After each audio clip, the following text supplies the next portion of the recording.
Hello, my name is Marcus. I'm the compiler of a collection of therapy quotes entitled 1001 Windmills of the Mind. A collection of quotes taken from what's often called the psychodynamic or the psychoanalytic perspective, which long ago, as I understand it, was referred to by some as philosophical medicine or narrative medicine. Meaning this perspective can help one be their own story doctor. The inference being that a person's story may get broken.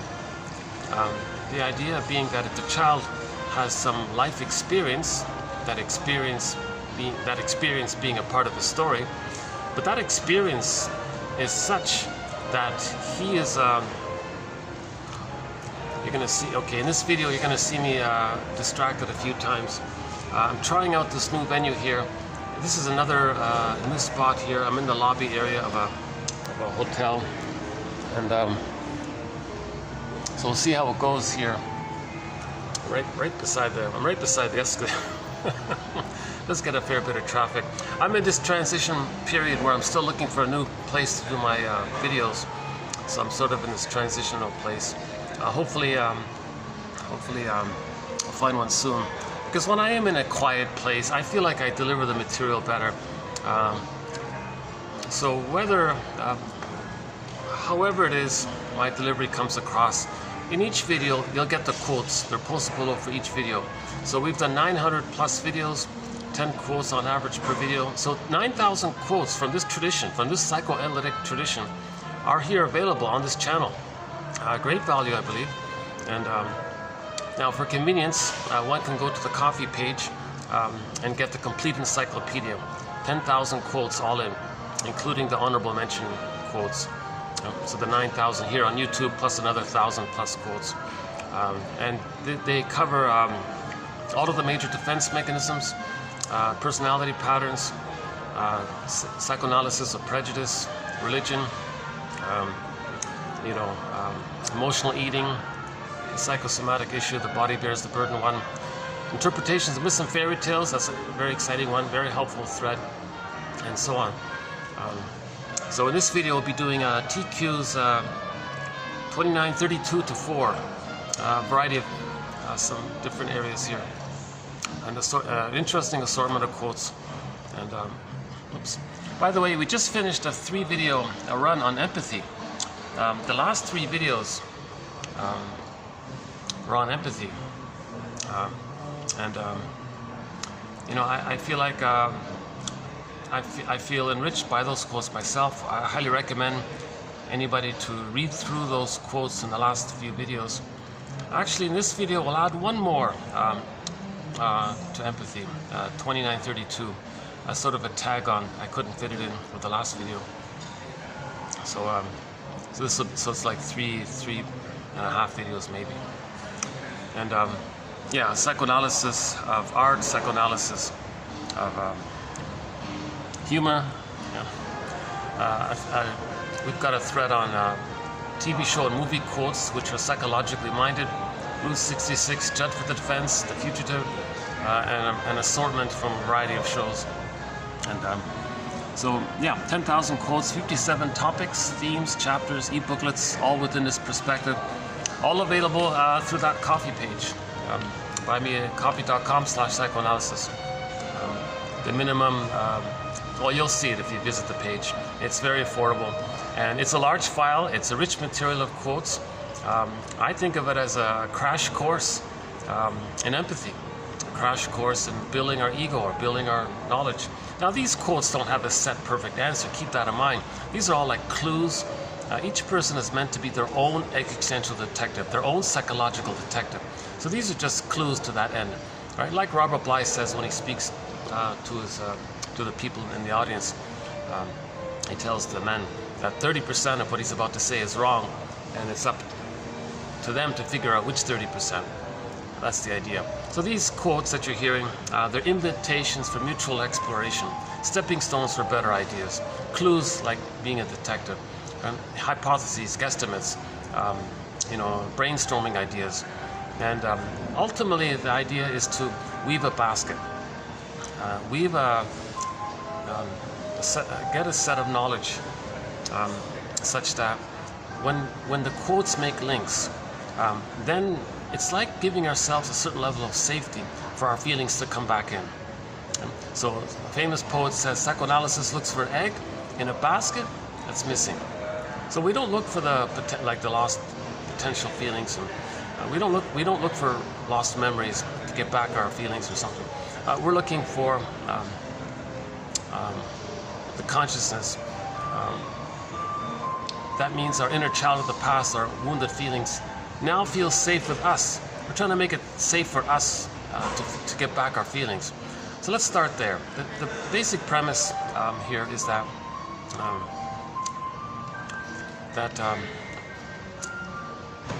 the child loses his golden ball and feels disembodied. That's a trauma. He goes through life, sleepwalking through life, going through the motions of life, feeling that his life is on hold. When does life begin? Living the provisional life, the unlived life, and so on. So the idea around this again is that Karen Horney, one of our mentors, says, we live to the extent that we feel. Okay. So if the baby's traumatized, he's going to be afraid to feel. He began with his feelings. He's traumatized. His feelings get repressed. So the image for the repression of this golden ball, again, the golden ball is just a symbol, proximate idea to convey the sense that each person is born with aliveness of feelings, it's bright feelings, it's the vitality of our feelings, and there's a whole spectrum. It's 360 degrees like the sun, like Robert Bly says. So all babies are born with that natural state of affairs where they have their golden ball. And we needed to enjoy the present. We needed to live to really feel and enjoy the present. And then we're relaxed, it's safe. The golden ball, the baseline emotion is joy, by the way. So we feel safe, I'm okay, you're okay. This is the normal temperament. So all babies, we all begin with that. Oops. Yeah, I get a little easily stressed. Sorry if you see me looking around, it's because somebody's doing something right in front of me or something. Let's take a little, oops, oh, my poor arm. For the past week, yikes. I've been dealing with this. I think I must have pulled a muscle on my arm, so I feel like I can't hold the phone for too long. I could just take like a little quick stretch here. Let's see. I'll try not to get anybody. Actually, we can go up here. I try not to get anybody. I try not to get anybody in the camera, but once in a while it might happen. Yeah.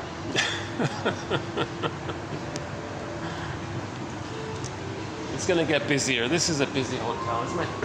It's sort of the reason why I don't come here. I'm sort of, let's see.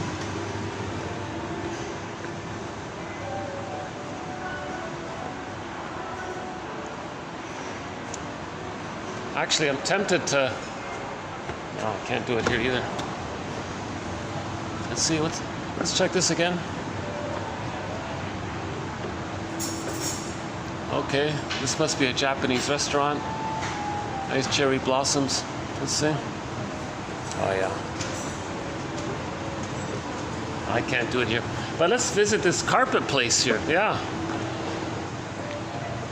Here's a nice little carpet. Let's check this out. Yeah. Nice carpet here. Let's see. Showing up all right. Yeah, nice carpet. Yeah. That's a nice one, eh? That's sort of the main one. Yeah, lots of colors here. Nice, nice. Let's see. Anything else? Yeah, here's another one. Nice carpet here. Okay. Some colorful things. All right. Wow. See, I can't do the videos. Yeah, it's not. It doesn't really work.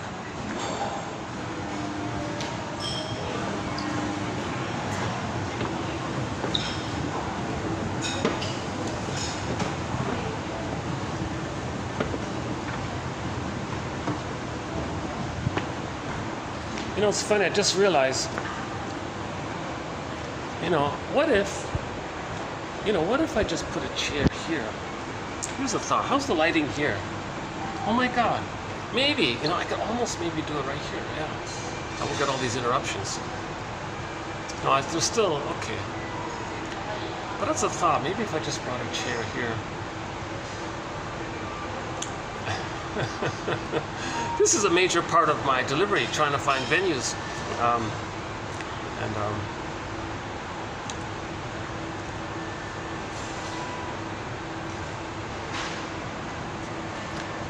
So it's simple classical, it's basic classical conditioning. So ultimately it is sort of a simple idea, but we take it for granted. You know, the child has his feelings. He has his aliveness. I feel, therefore I am. Okay? So all babies have that in the uterus. We're born with that naturally. The sense of being embodied. Our feelings animate through the body. I feel, therefore I am. Our body, our feelings. It's kind of linked like that, right? So in the White Bear King Valamon, the image was the polar bear was playing with the golden reef. Okay, and then so that represents the link of the feelings in the body. Is that guy gone? Yeah. Okay.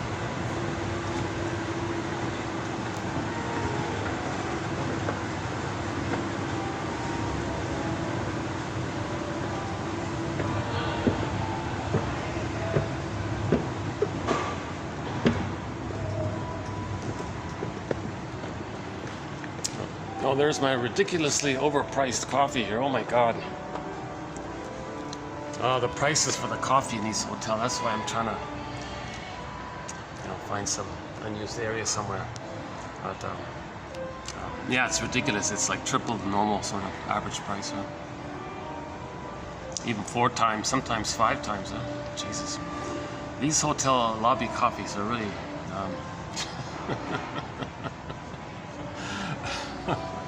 You're paying for you're paying for the environment and all this, right? Okay. Sorry, I do seem a little distracted. I do seem distracted. See, I got that LS. The problem with this is I got the escalator right there. Every time someone passes by me, I don't know why. Let's see if I can get used to this. Oh boy, maybe I should go upstairs after all. That place where I just saw. Maybe if I just have a little more focus this way here. Oh boy, what a rough start to this video. I really have. My last video, I had a good start. Go to my last video. I felt like I was right off. I started off very well, and so that was. I thought yesterday was a good video. Part 3 of 3 on empathy. I think that was a pretty good video. We covered a lot of ground.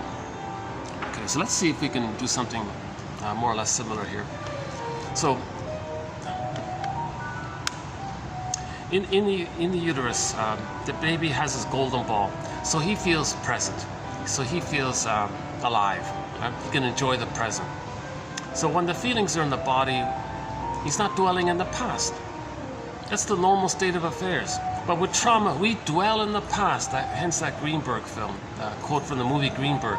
Shrink said to the guy, "You have trouble living in the present, so you're dwelling in the past because you never really lived it." Okay, he couldn't know the story. The story is broken. His experience, part of the story, is overwhelming. So the baby has an experience as part of his life story, where when he's born, he needs an extended Garden of Eden-like atmosphere with the mother, called the maternal holding environment, a positive maternal experience in an interaction, in a relational way with the mother.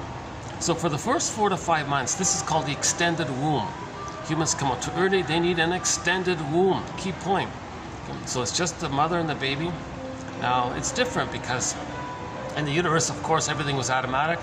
Baby, cord, placenta, mother, placenta, cord, baby, 1, 2, 3, ABC. It was even rhythmic and musical. Everything flowed, everything was smooth.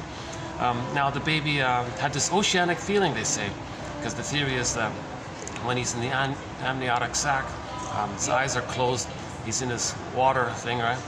We begin as water people, someone said, and he's in this oceanic feeling because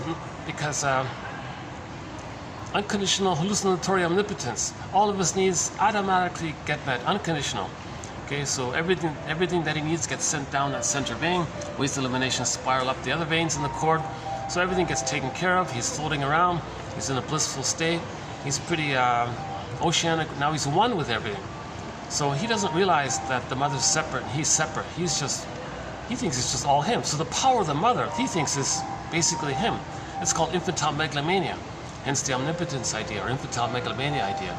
Because he can't parse out where he begins and ends and where the mother begins and ends. The baby doesn't know that while he's in the womb, that he's a person inside his mother who's another person and they're separate people. It's called a stage of undifferentiation, merging, symbiosis, fusion, mother-infant dual unity, oneness. Okay? And so the child thinks, unico mystica, one with this big powerful mystery. So is the mystery him, or is it just serving him? Is he like a god in the universe, or is he the universe? Like it's all just him basically, called solipsism or narcissism basically, primary narcissism. So so he feels powerful that way. But the key thing is he has his golden ball. He's in the present, so he's happy. So he's happy because he has his golden ball. Again, assuming there's no prior prenatal trauma keeping him frozen in the past.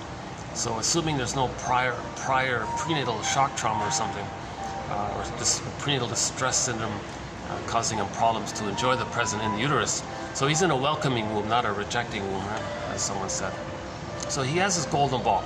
Now when he's born, it's as if he comes out and says, hey there mother, I'm just now making this transition from the water world to the land world. Now I need a relationship with you. Because I got my biological birth, but I'm not psychologically born yet. So I need a relationship with you so I can have my psychological birth. Okay, so again, Mahler says the psychological birth of the baby just doesn't automatically take place with the biological birth. Okay, so for the psychological birth, the child has to go through a kind of a process between biological birth and the age of 3.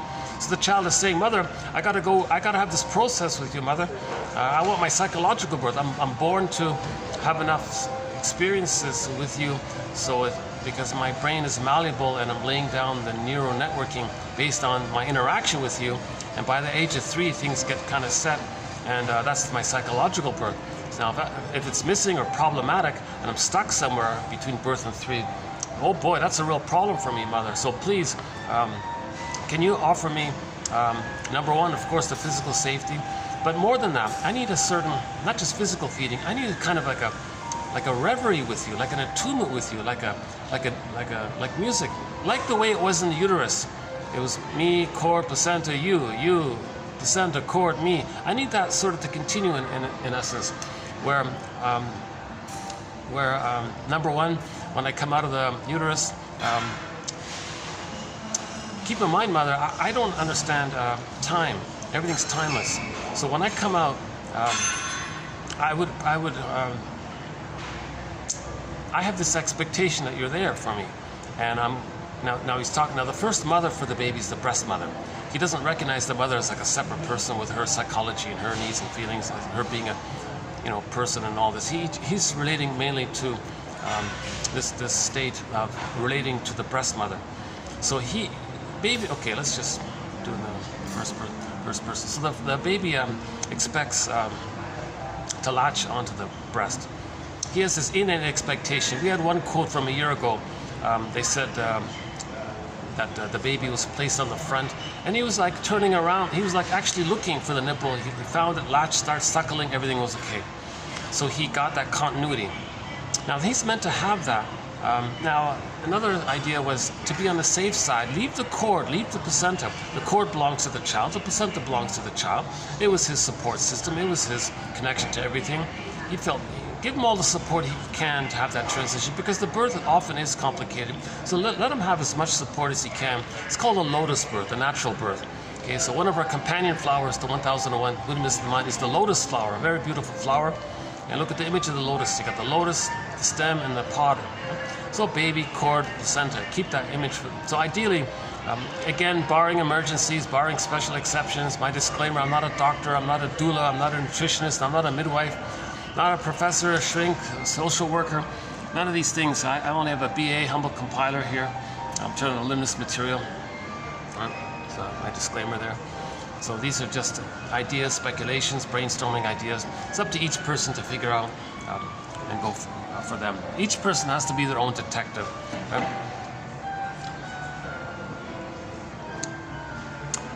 Yeah, I do find this venue, for some reason,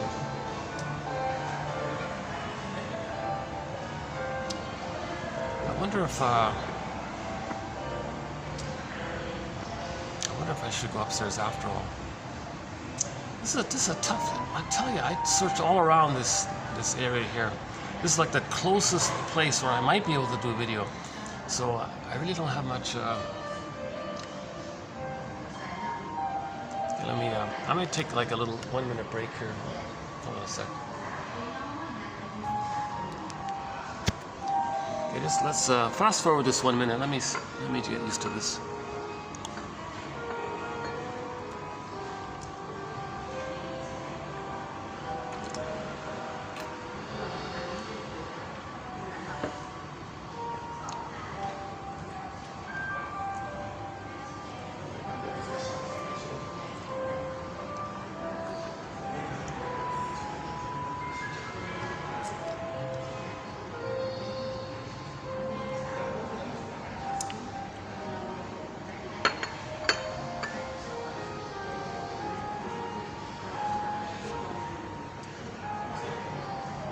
Yeah, not much to show you in this venue. Yeah, that's too bad. In the past couple of videos, I was by the SkyTrain. You could see the SkyTrain passing along, and I could look down on the street, all the traffic and the people and everything. Gosh, I hope. I'm thinking maybe the next time I'm out in nature, I'll do some videos, either by the shoreline or in a park or something. I once was hoping, I had a plan to do in a bird park once, but couldn't.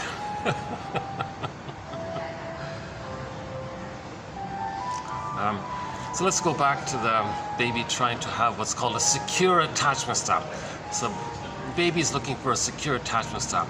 So let's put it in the voice of the baby. Hey, mother, I need a secure attachment style with you.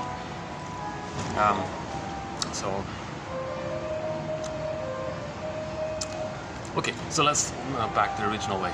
So the baby needs a secure attachment style, but that implies like emotional security, like psychological, mental, spiritual, moral, feeling, ethical security. Like he needs that kind of normal quality, like with the mother, not just physical, not just the powder stuff, not just physical safety. So if the baby latches on. So again, barring emergencies, the cord should stay, the placenta should stay. Some people complain it looks messy, big deal, put a sheet over the cord. Placenta comes out a day later, they said, fine, put it in a bowl. It can sit beside the mother on the bed. Put a lid over it, I guess. Maybe allow like a little opening for the cord, because if it's still a little bit flowing there, or if it still allows the child the memory of that connection, let them have as much support as he can get, you know. Now, at the most very least, let him have the cord of the placenta. Let it still be there when he latches and suckles and has the secure attachment style. Let's say if that's removed. One theory is if that's removed already too early, if the cord's removed before he can get a safe connection with the mother, he's going to be traumatized, and that may affect his ability to have a safe connection with the mother because he won't trust the mother. See, that's possible. If he's betrayed already with the cord being removed too early, like where's the connection to everything? Like he feels, where's his paradise? Babies can't have paradise lost at biological birth. The paradise has to continue. Okay, so it just to be on the safe side, let him have as much paradise. Let him have his normal innate paradise that's supposed to be there. Why interrupt it? So let's say the cord and the placenta stays. Then he latches on. That's great. If he latches and starts suckling, now again, he's expecting the natural breastfeeding, not some bottle or so. That's a huge betrayal, because there's no reverie with the rubber nipple. Now you're dealing with a thing. He feels betrayed by that. A huge shaming experience if that takes place, right?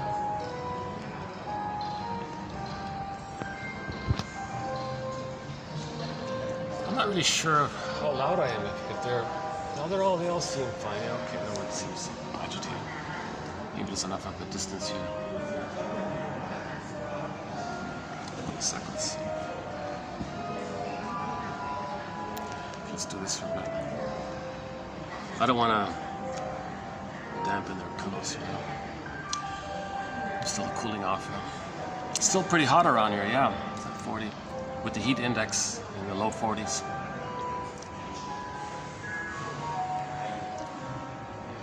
Okay, so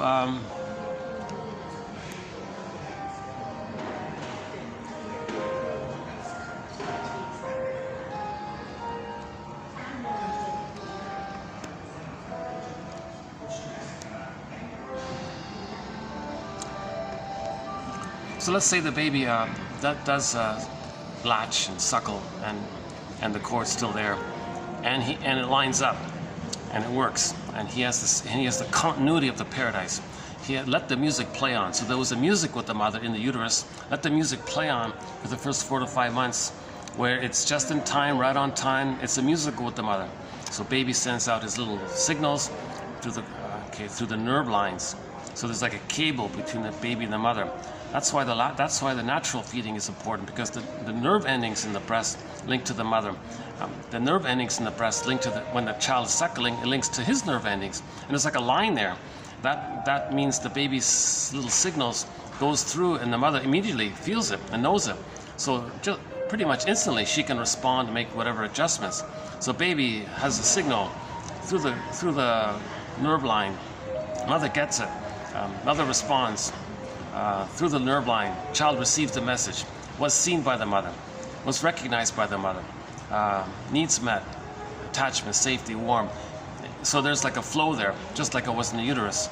So that's the music. That's called attunement. The mother has to offer this attunement for the first 4 to 5 months. You know? So no bottle, no schedule, no separations, these kinds of things. One suggestion that's been made a while back was that maybe mothers just stay in bed for 4 to 5 months, let the baby sleep on the mother, 4 to 5 skin-to-skin contact, constant contact the whole time. If the mother needs to use the restroom, she carries the baby gently and all this.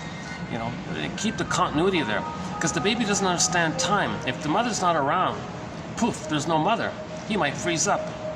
He doesn't understand time. He only knows like the now. So if the mother's missing, where's the mother? The mother might come back, but he'll like never trust her. Maybe there might be that kind of like she's a stranger now. He's got to relate to her, but he'll deny that she hurt him. He'll make an image of her as a monster, make up another mother as a goddess to kind of cope with the situation.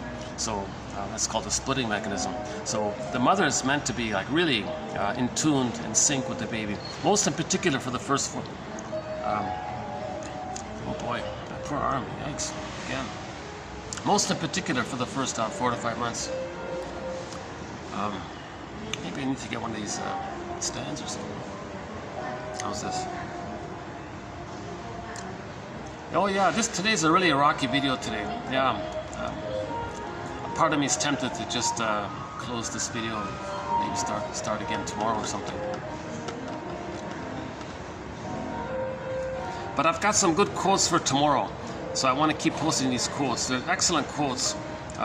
So even though my delivery isn't perfect, I'm excited to have these quotes all published in like one place. And I love it how YouTube has this little embedded search engine. So within the channel, you can search for something and you'll get the quotes for it. So for example, empathy, you'll get like 300 quotes on empathy, for example, all in, right? And if you just read those 300 quotes on empathy, it can be like a real therapeutic turning point. Something can click, you know. We have a thread on transference love, TQ25, 35 to 9, about this falling in love issue called transference love. That could be a turning point. If you read those 130 quotes during those 5 videos. We did a 7-video run on greed. Very interesting on that one.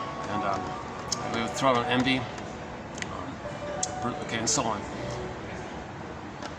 Yeah, so what I'm trying to say is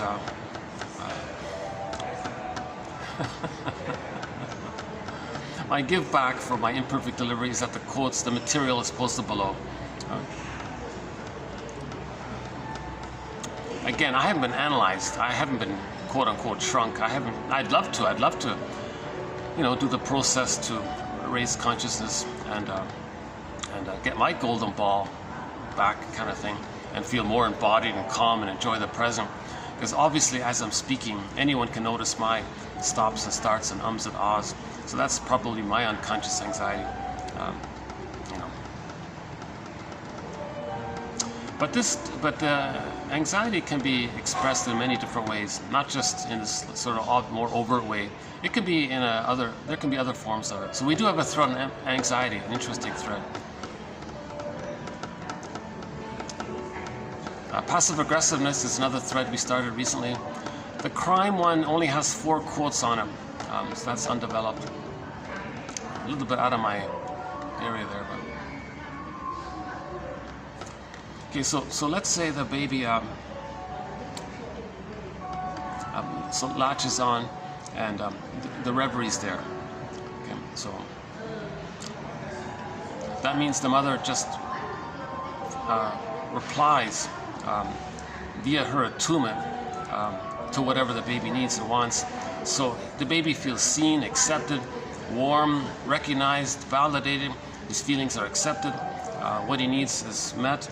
And this is called reverie and attunement by the mother for 4 to 5 months. Assuming this takes place for 4 to 5 months, this, now we're talking about so this is relational.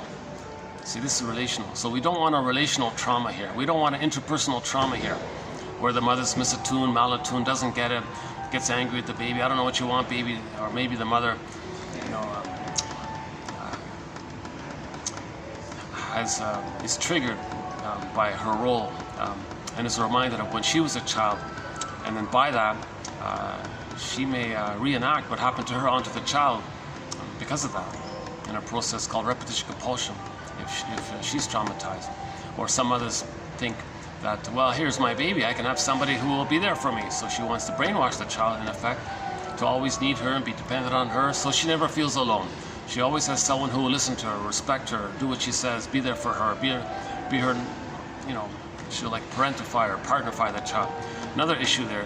Okay. So this misattunement, this strain trauma or relational trauma or interpersonal trauma, traditionally called developmental trauma, or which leads to arrested development or developmental arrest or stunted development in this emotional area. We're not talking about the cognitive ability or the physical ability.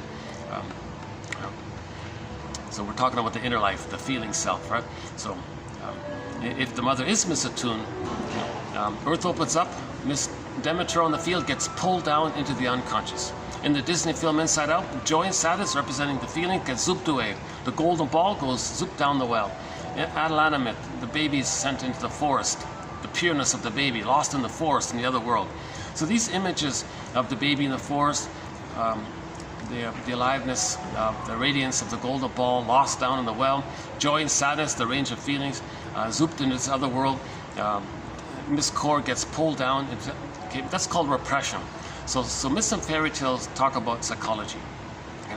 So right off the bat, if the child doesn't feel safe with the mother, if there is a strain trauma, mother doesn't get it, okay, then the child thinks it's not safe to have his needs and feelings.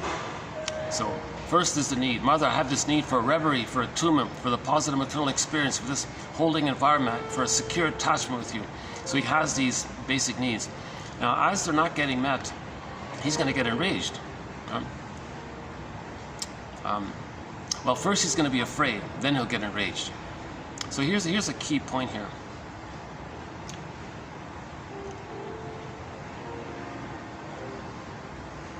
Everybody's quiet over there. Okay.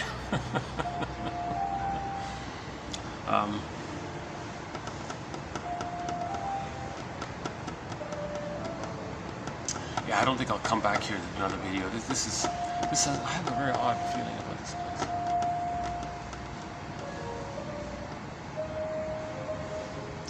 My first time here. I don't really know. I'll tell you, this little intersection here has a little bit of.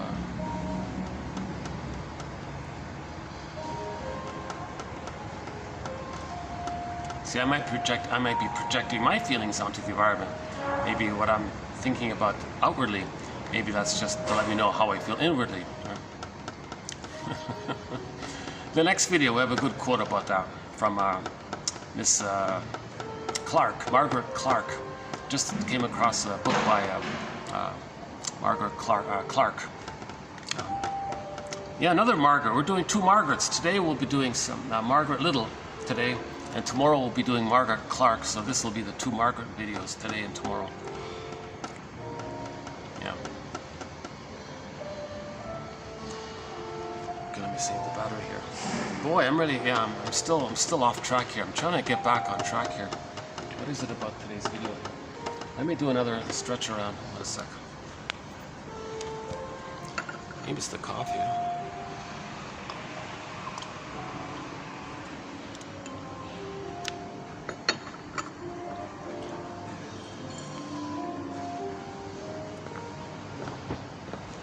Maybe I could sit somewhere else for a bit. Hold on a sec. Would this work? No, that's not gonna work. Oh, that's not gonna work. Okay.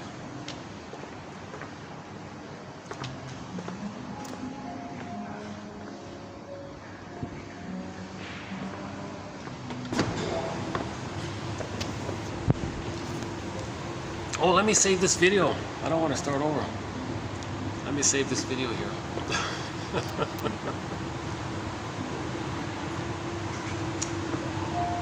See, here's another coffee shop, but it's tiny. There's no way I'm going to sit in there and be able to talk, right?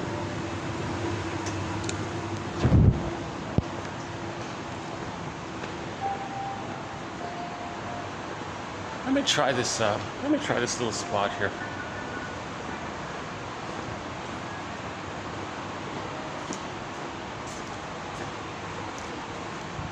Maybe what I need is just like a little. Look at all the motorbikes, eh? Nicely all parked. That's good. Yeah. Let's try this for a bit.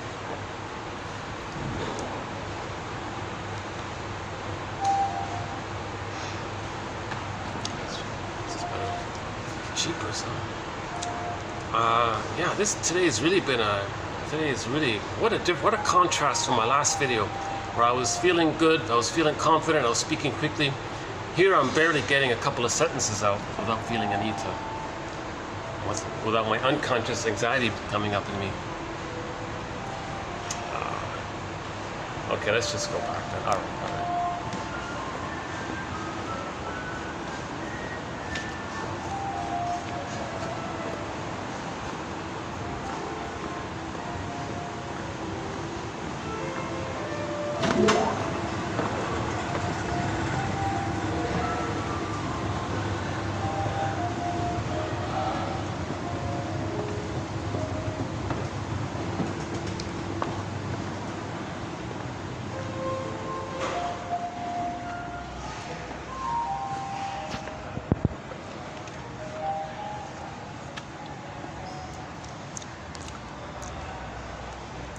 Maybe it is an energy thing. We don't have any quotes on feng shui about the energy of things, like if you're facing south or north or what's around you. Maybe in the future I'll look into that.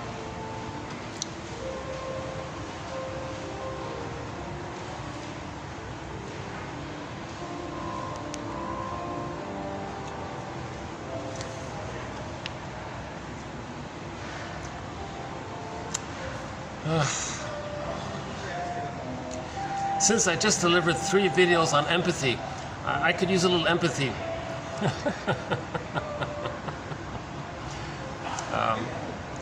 It's hard to do, isn't it? It's hard to imagine what another person's feeling through their,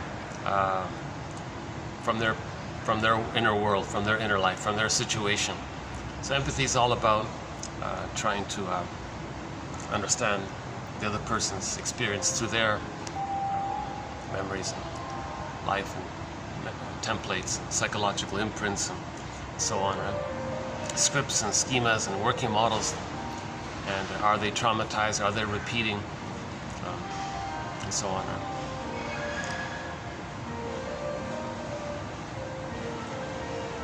Okay, jeepers.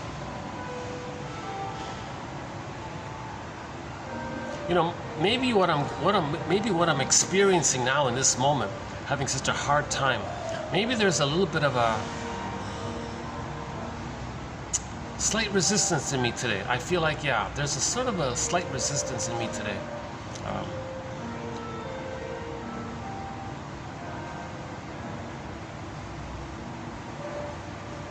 Maybe it's the loss of the nice venue that I had, but I see it was all busy and everything. They changed the staff. I think I shouldn't go there.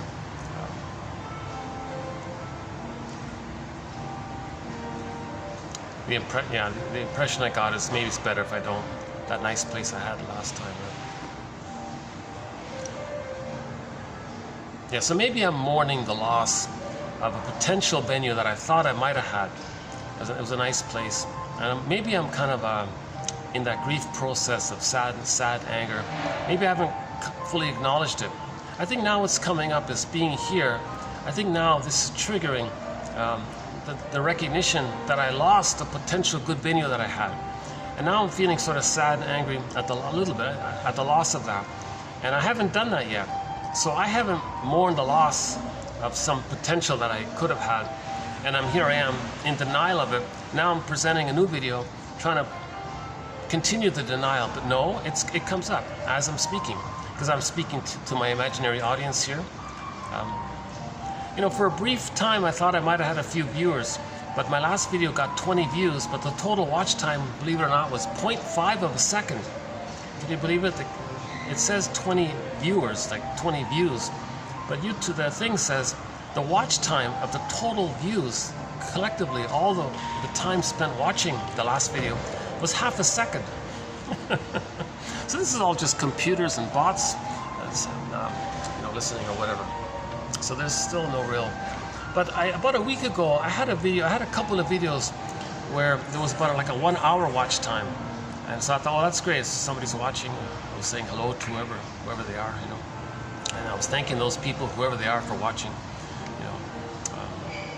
Might have been just a brief thing. Okay, so maybe now that I know what's going on, maybe that'll help me to proceed here.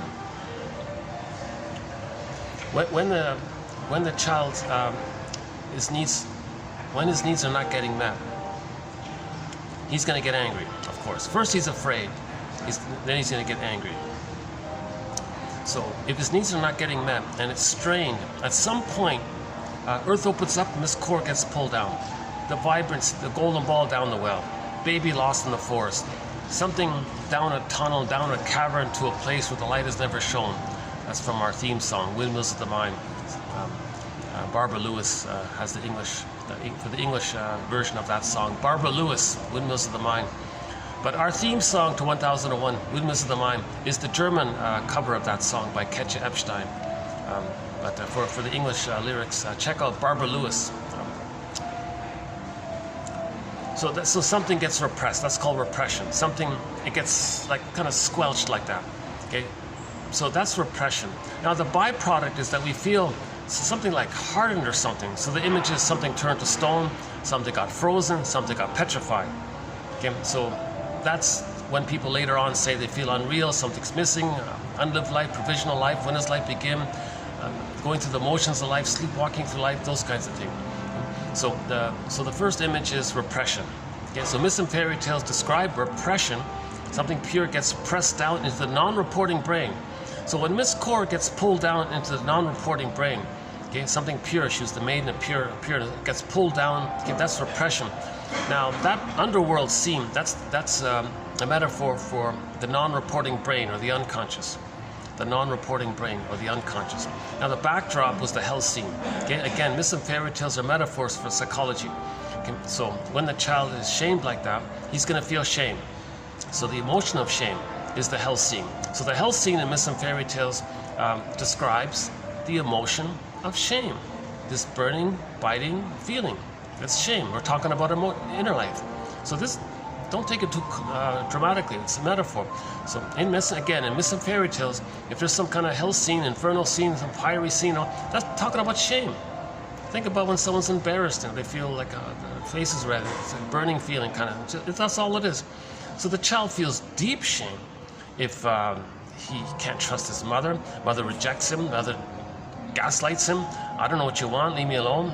Don't bother me with your needs. Who cares? Babies don't remember. Mothers might say, baby's not going to remember. Just give him the powder stuff. The baby says, no, I don't want the powdered stuff. He cries. Mother does a trick. She dips honey on the rubber nipple. And the child is very shamed by this. He's expecting the natural mother. He's very shamed by the honey on the rubber nipple.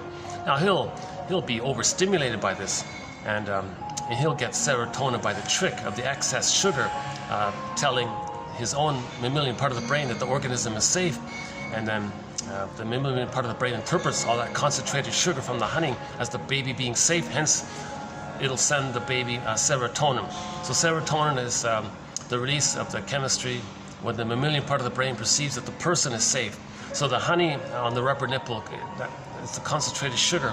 So the child thinks he's got all this abundance of concentrated food. So the brain says, oh, he's safe, he gets serotonin.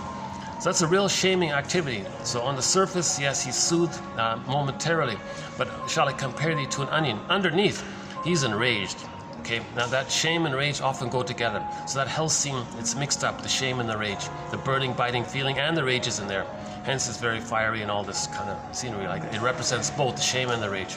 Okay? So when Miss Core's on the field, Earth opens up, she gets pulled down, the repression. Okay? So the backdrop is the shame and the rage and all this. Now the character that we see who pulls down Miss Core, it can be any frightening entity. The guy with the horns, a minotaur, a scary animal, monster character, Cyclops eats the people, the witch wants to cook in Hansel and Gretel, the witch wants to eat the children, so the witch won't eat me, title of one book, and so on. Now this idea, let's pause on this idea here. The mother is not a monster that wants to eat the baby, but the baby has to do something desperate here. How does the baby cope with the situation? How does he manage this? He's got limited skills here. How does he manage the immense double bind that he's got to attach to his mother? Okay. But she's hurting him. But he's got to accept it. He's very shamed by this.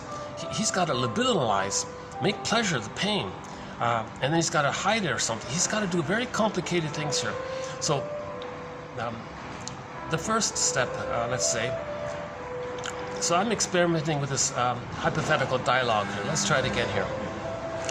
So when the baby's need didn't get met, babies don't have greed, by the way. Babies just have a basic need, but his need isn't getting met. Okay, so he's scared.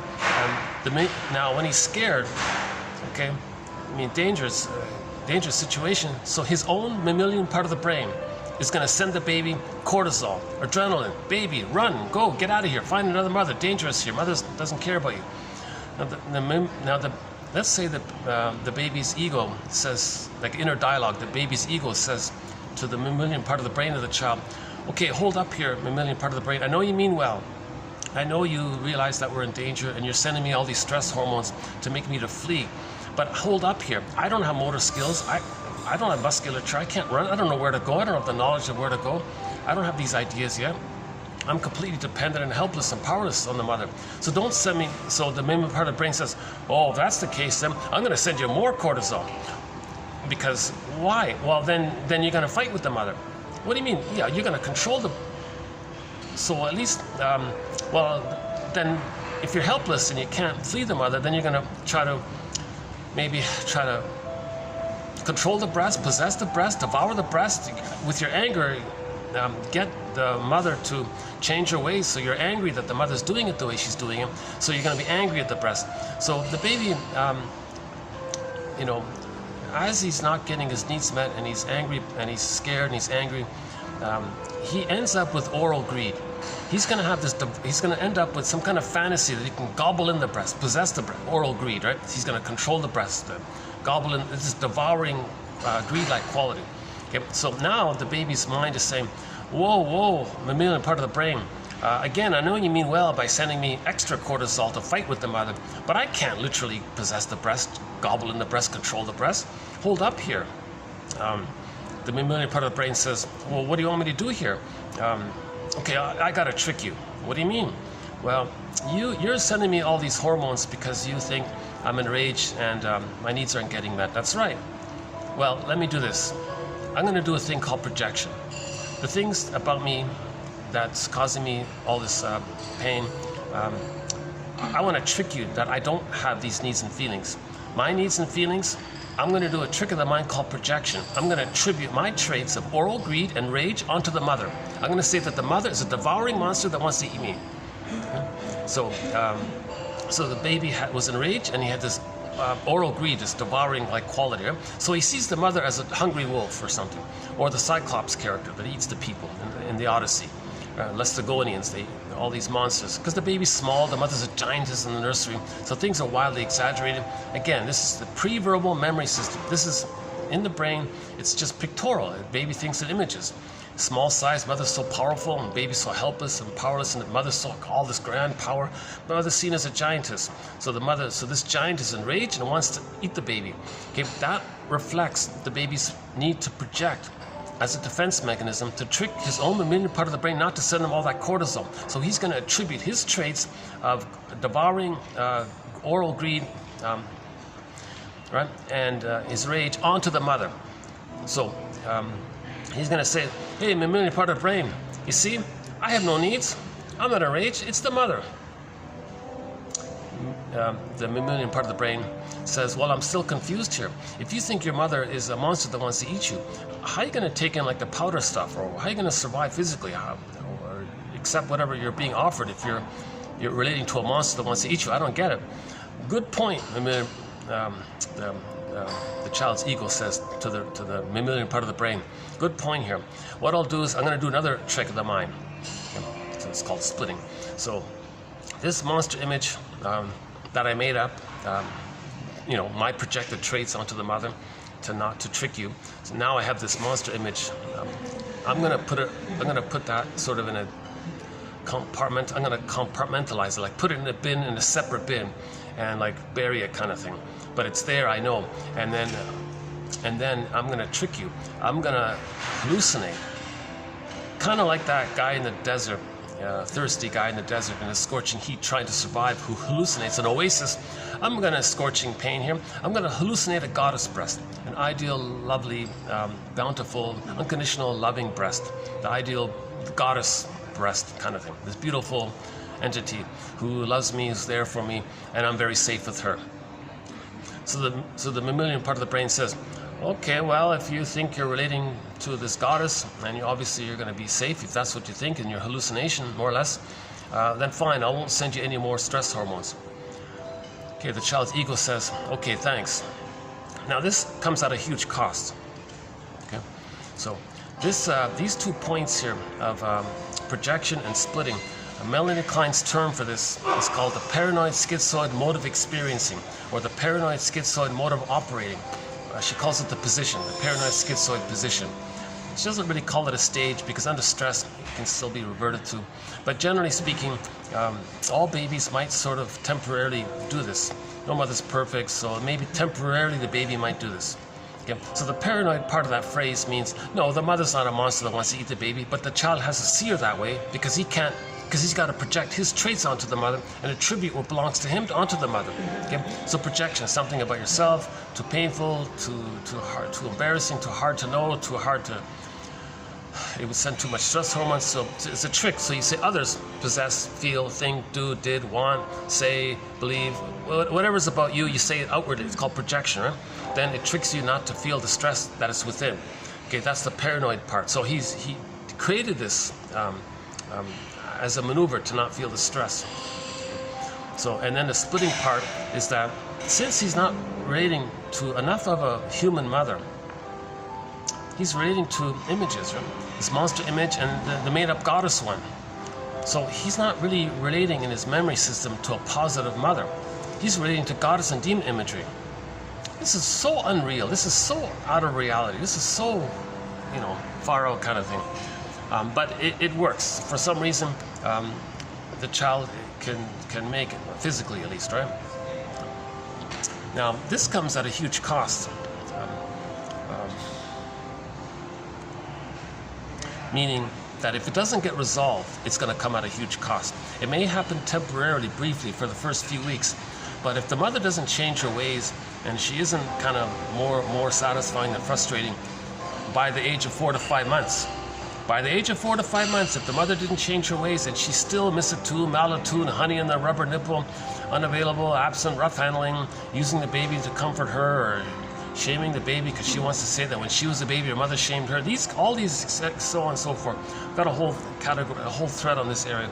If the mother doesn't change her ways, okay, then by the age of 4 to 5 months, whoa, then it's really a sad condition for the child, because he never got enough human love to have his what they call different separation from the mother. Now, we're not talking about physical things. We're talking about like a sense of self-concept as being distinct, and that naturally occurs when the child feels safe with the mother and is loved by the mother. He has that unique sense of his separation. Okay? Now, if he's too scared, he can't separate from her. Okay? So number one, Fairbairn, one of our mentors, says, the more the mother's love is unavailable, the more abusive, like, painful she is, the more the child needs her. Isn't it ironic? The more of the mother's love that's not available for the baby, the more the baby clings to her, desperate for her. You know, that's called the tar pit of a negative symbiosis, or he's even more adhesively like Velcro. He's very stuck to the mother, either shaming him or, you know, the painful one or the made-up one. He can't differentiate. The baby can only differentiate from a human mother. He can't differentiate if he thinks his mother's either a goddess or a demon. Sometimes a demon, sometimes a goddess, and they're separate characters. But no, oh my God, number one, he's got to separate from a mother and see the mother as both satisfying and frustrating. If it's too painful, he can't even do that. If it's too painful, then he does the splitting thing, or he maintains the splitting thing that he started off with. So he just keeps on using the splitting thing and never differentiates. He's always merged with the mother. Okay, in the Myths and Fairy Tales, the guy marries the boar queen, or any kind of marriage where the guy marries the scary witch kind of thing, and he can't leave. He's snared by her or something. So in the White Bear King Valaman, that almost happened, where Valaman was just on the verge of marrying the boar queen. You know.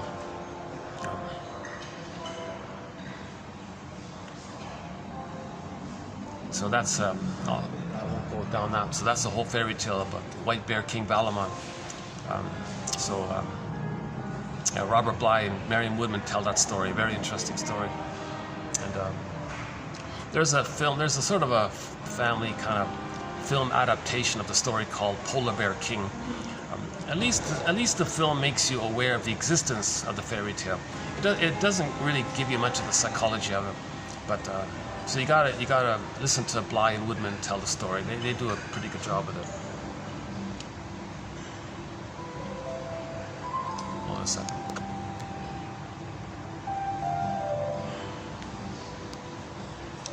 And I'm just show you just some cables and things.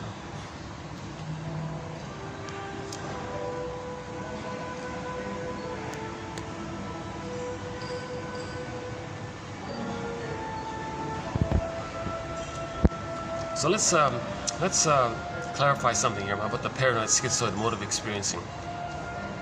If the paranoid schizoid mode of experiencing didn't get any kind of chance to develop, to become existential hearsay, whereby the child moves into the depressive position. In the depressive position, that's developmental accomplishment. In the paranoid schizoid mode of experiencing, because the child isn't loved and he's so shamed, then he hasn't developed to the place of the depressive position. He's still in the prior place. So there are a variety of personality patterns that can sort of manifest around this issue of the paranoid schizoid mode of experiencing. So the main ones I'm just sort of going with are the bully pattern, Iago pattern, narcissistic pattern, lower functioning BPD pattern. Those four ones. Now the bully pattern and the narcissistic pattern are sort of fused like that. And then we're calling them, I'm just borrowing Deborah Webbick's thing called it. They're the stingers. I'll explain that in a minute, right?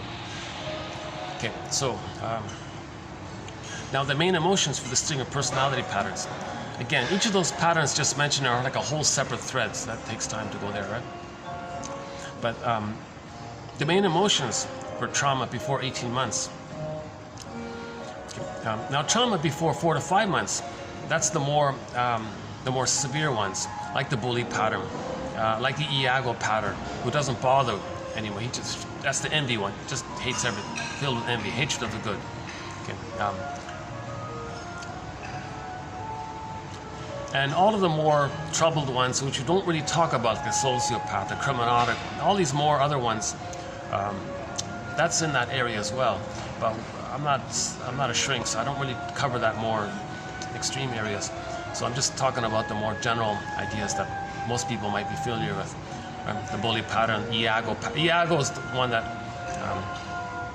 is the most cynical, and his agenda is he only feels safe with the mother if he acts like her. The Iago pattern means the baby's experience of the mother is that the mother hated everything pure and innocent about him. He identifies with that because he's emptied out by what she did. Mechanism known as identification with the aggressor. To have the attachment to the mother, he's got to hate onto others the way the mother hated onto him. So he'll hate goodness. So envy is hatred of the good. So to stay safe with the mother, he wants to see goodness damaged. So his strategy is he's the guy that kind of sneakily, gets others to do things against themselves and sees good things damaged, and then him doing this through proxies and all this.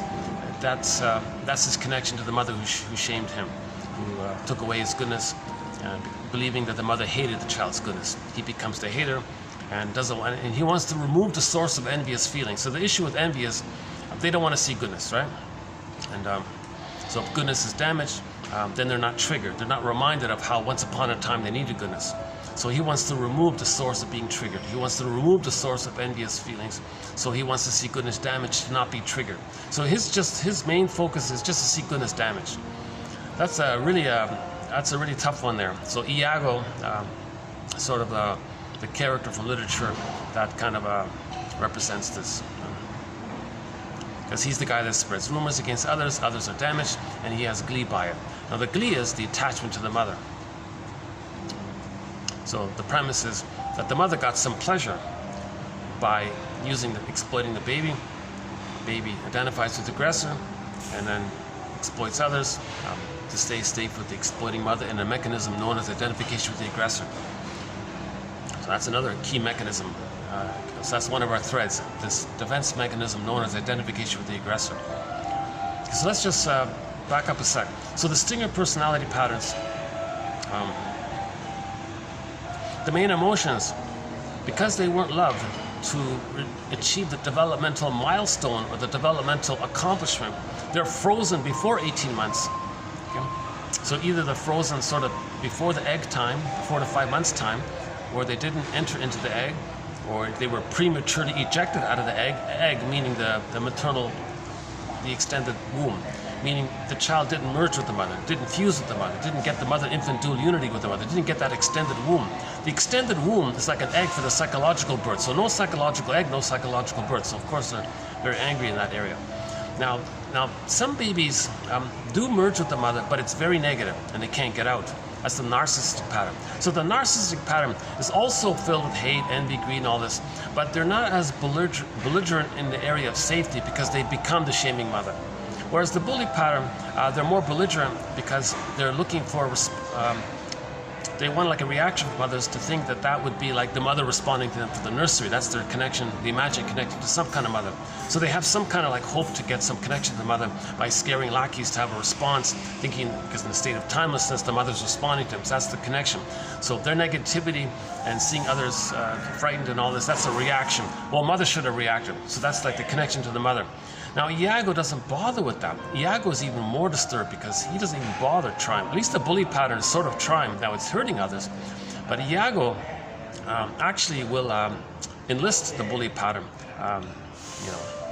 because what the bully pattern is doing is damaging. So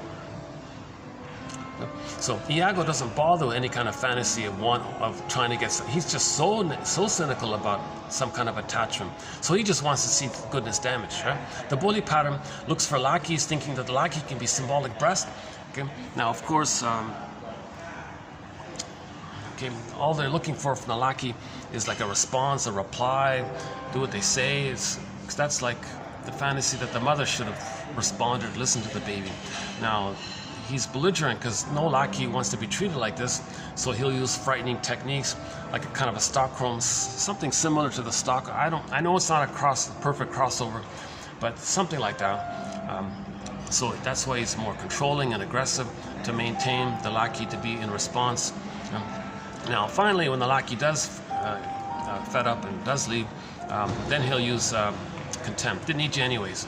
So the main emotions for the Stinger personality pattern. Oh yeah, so the narcissistic pattern has the mother, so they're not as belligerent.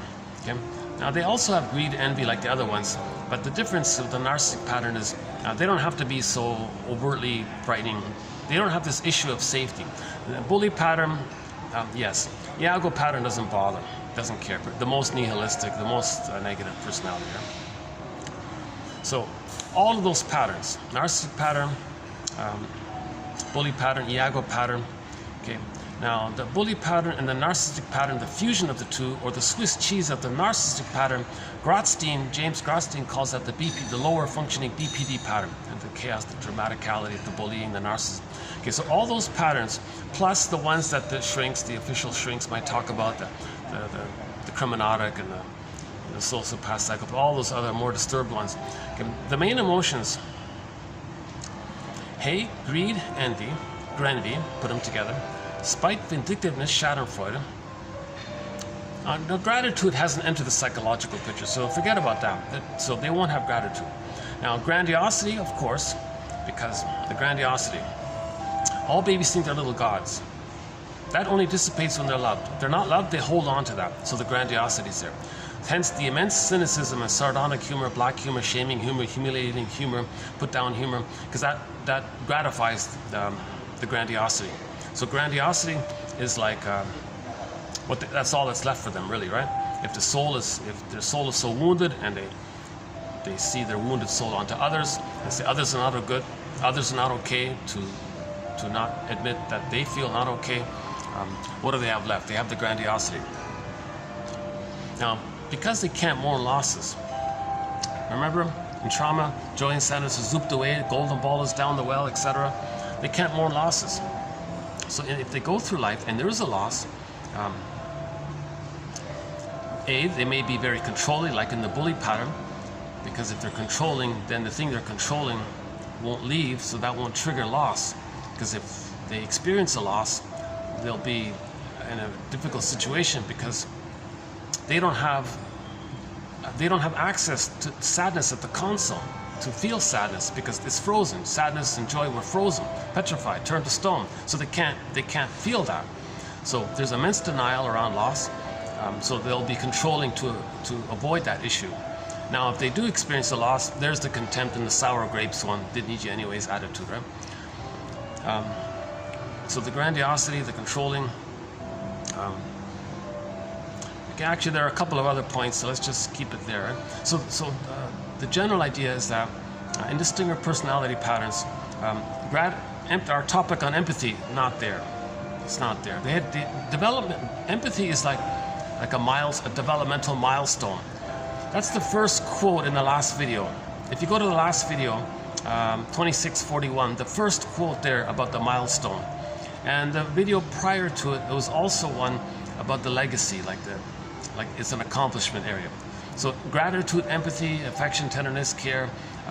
Then you're going to be an elder late in life, not a bitter curmudgeon. Those things are developmental results. But those are natural. That's what's meant to happen, by the way. That's normal development. Normal development is that empathy does exist, right? So this is trauma, right? So we're homo traumicus. So one estimate is 90% of the babies in North America are not getting a secure attachment style. So many of them are in that category of trauma before 18 months.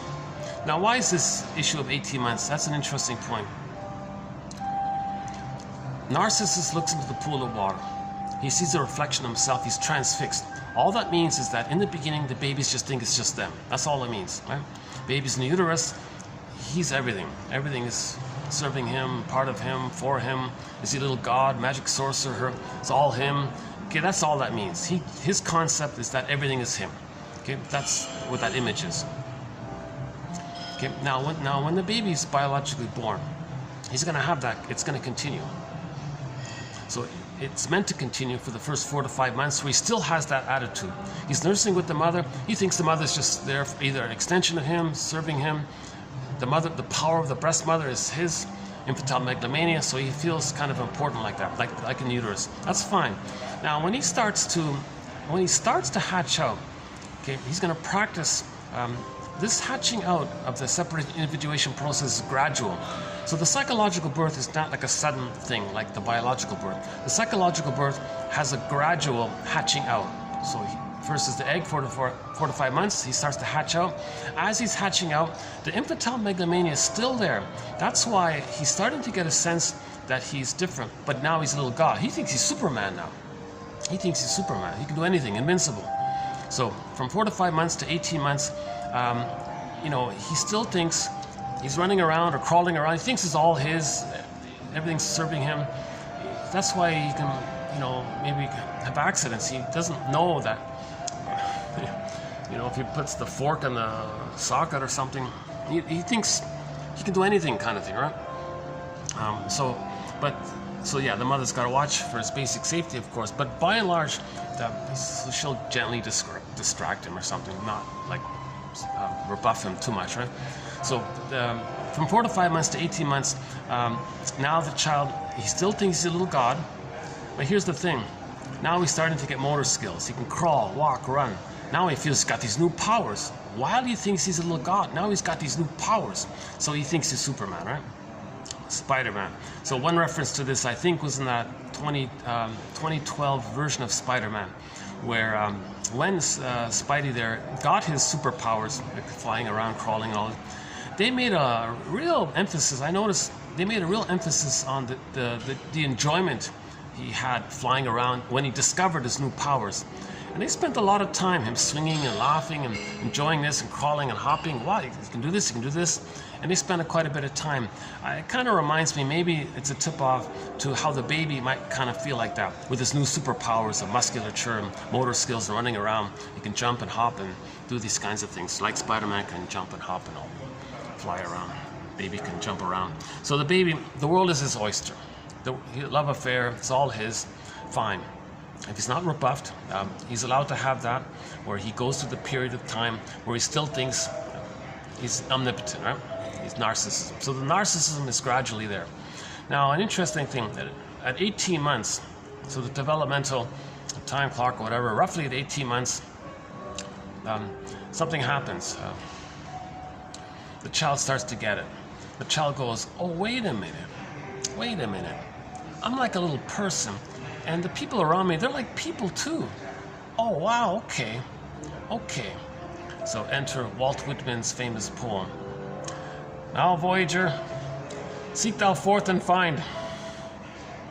So now he's going to be like a little explorer. Now it's more realistic. Whereas before he was just a little god, he can do whatever he wants, doesn't care. Key point there, he doesn't care about anything, right? Doesn't care about others, do what he wants. Okay, very selfish now. But now it's different. At 18 months, that dissipates. That's normal development for that to dissipate. So again, 18 months, he's going to be like a little explorer, like a human explorer. Now, the role of the mother changes. Whereas in the first 4 to 5 months, the mother's role was to provide the extended egg, the safety, the warmth, the attunement, the positive maternal experience, the positive interaction, the reverie. And likewise, from 4 to 5 months to 18 months, the mother does more mirroring, meaning, so let's back up a sec. 4 to 5 months, the baby's brain is malleable. He's laying down neural circuitry. Based on the human interaction with the mother, the baby's laying down circuitry. So human connections lead to neural connections. The plastic bottle won't do it. There's the shaming there. He won't have the memory of a mother loving him, and he'll feel shamed by this. So he needs the mother to offer reverie. So if the mother is sort of like present to the child, like she has this maternal presence for the child. She's there for the child. Like she's I'm here, baby. Like I'm really with you. I'm here for you, kind of. The child has a memory of that. Okay, so he has a memory of him being seen by the mother. Then that structure in his brain mind, he can now accept himself and see himself, kind of thing. If the mother sees, hears, feels the child, he has those kind of capacities. The wiring gets laid down, it becomes part of this system. Then he can kind of like feel himself and hear and recognize himself. If the mother soothes the baby properly, okay, then the child can, he can regulate his emotions. He has that function in his brain that soothes him, that recognizes him, sees him, accepts him. Okay? So this goes on like this. That's called reverie and attunement, positive maternal experience in the safe, warm egg with the mother. Now, in 4 to 5 months, the role of the... So that's fusion, by the way. That's symbiosis. So the mother served as a symbiotic object, a self-object. Okay, now in 4 to 5 months... I've got some people beside me. Hopefully they're not... Hopefully they're not going to be too loud or something.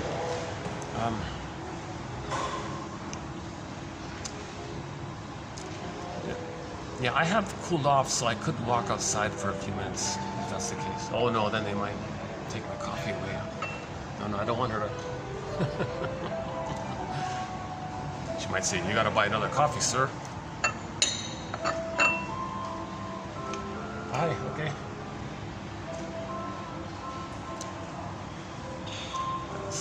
Sweeping lady here. Okay, let's take a short break here. Hold on a sec.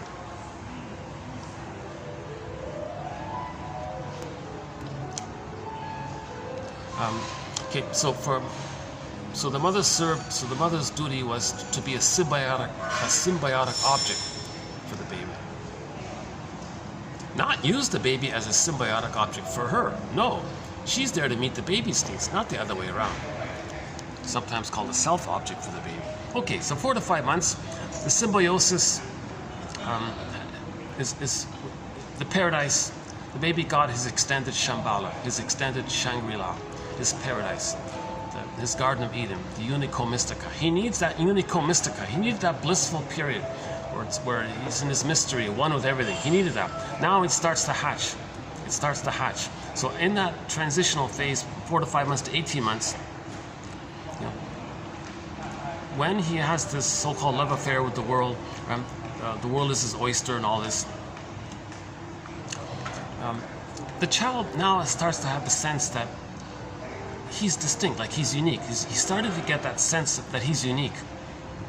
At that point, he's going to look into his mother's eyes. Does the mother look at the child and have the thought along the lines of, wow, this is nature's greatest miracle here. What a gem, what a delight. Never in all of history was there ever anyone like this child here. Never in the future will there ever be anyone just like this. Is very unique. This is a real mystery, a real delight. This is like wow. Okay, so enter Ogmandino's poem, the scroll marked number 4, Nature's Greatest Miracle, the first part in particular, or Virginia Satir's poem, I Am Me, that one there. Okay, so if the child sees this, that the mother's looking at the child with this delight of this mystery and the uniqueness of it all, the child sees that, the wiring gets laid down, then he now sees himself with an acceptance of his uniqueness. That's called self-esteem. So the role of the mother is to provide this kind of function. They call it the mirroring stage. She's mirroring for the child what she sees. She sees a miracle, child sees that, she sees that, he accepts that he's that.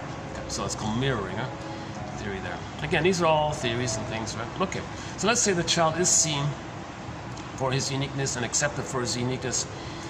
Okay, now the mother's got to do that. She's got to have that attitude that the child is not like an extension of her, that he's a unique psychological person being born, a psychological birth.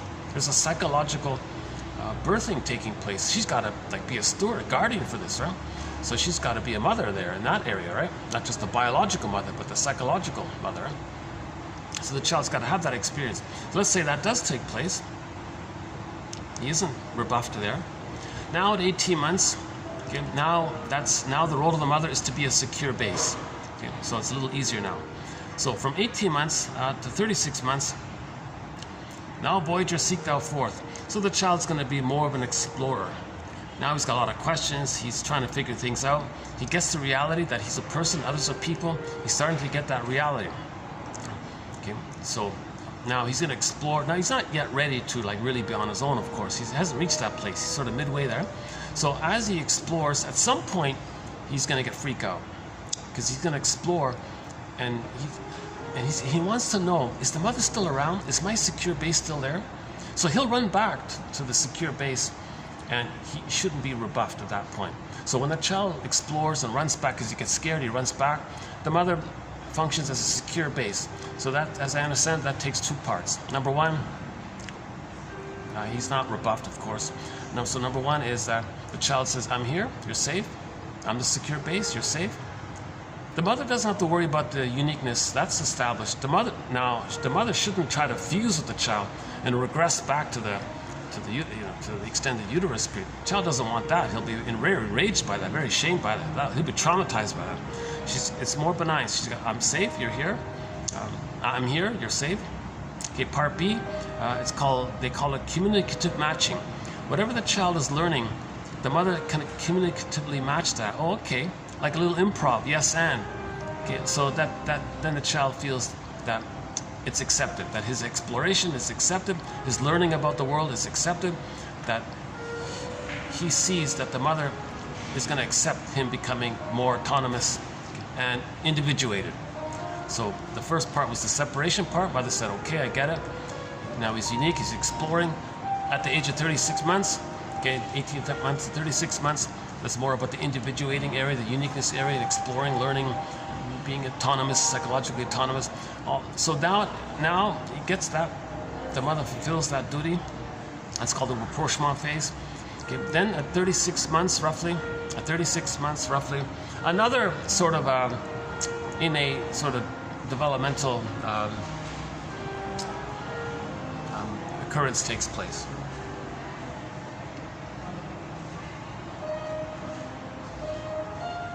I hope I'm not bothering them.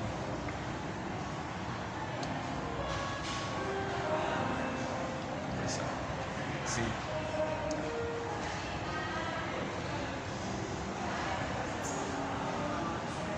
Oh, okay. No, it's okay. So I'm always sensitive to this. I don't want someone to be triggered by my loud. It's really unique for me to be the one kind of talking loudly. I'm usually the one who has to run away from other people's loud talking. This is a rare for me to be the one that might.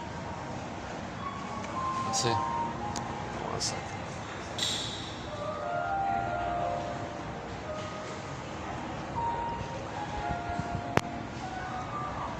What did I say? Well, if I see another sign of, so I'm not sure if that gesture was an annoyance or just something else. So that's if they seem a little. So you see how it goes.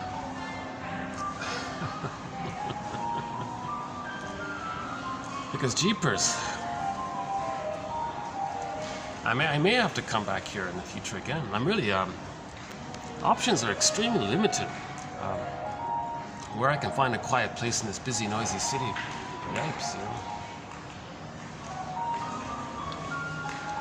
And I gotta think that this overhead music is not going to be copyrighted.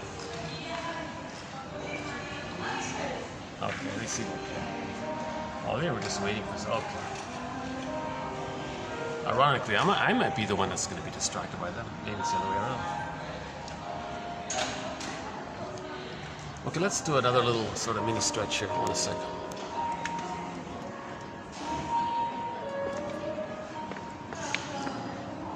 Yeah, let's, I wonder if sometimes if I can go here. Let's see. By the elevator. How's the lighting here? That's not gonna work.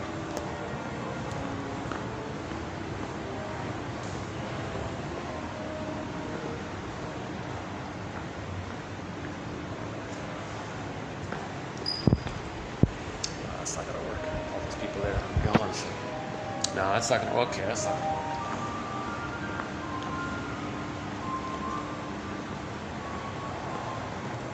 Okay, I'll just stay where I am. Yeah, okay.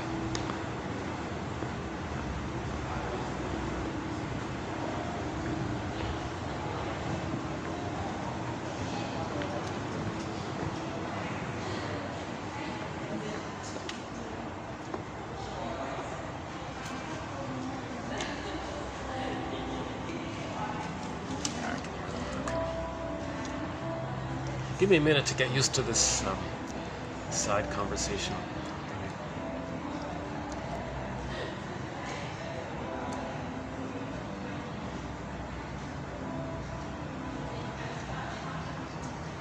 Unless I do an outdoor thing. I'm kind of hoping they're not really going to settle in fully. Just sort of loitering, lingering around.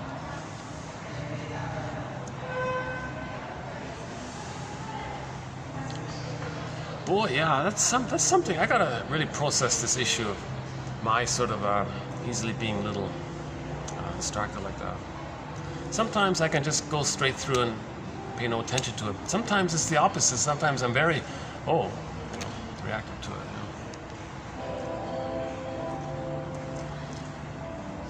How are we doing here? Oh boy, yeah, I spent a lot of time. This is a very unfortunate video in terms of all the time lost, stumbling and trying to get back on track here. I feel a little embarrassed about that. Yeah, I'd like to just do a straight video that's filled with ideas and it's compact, condensed.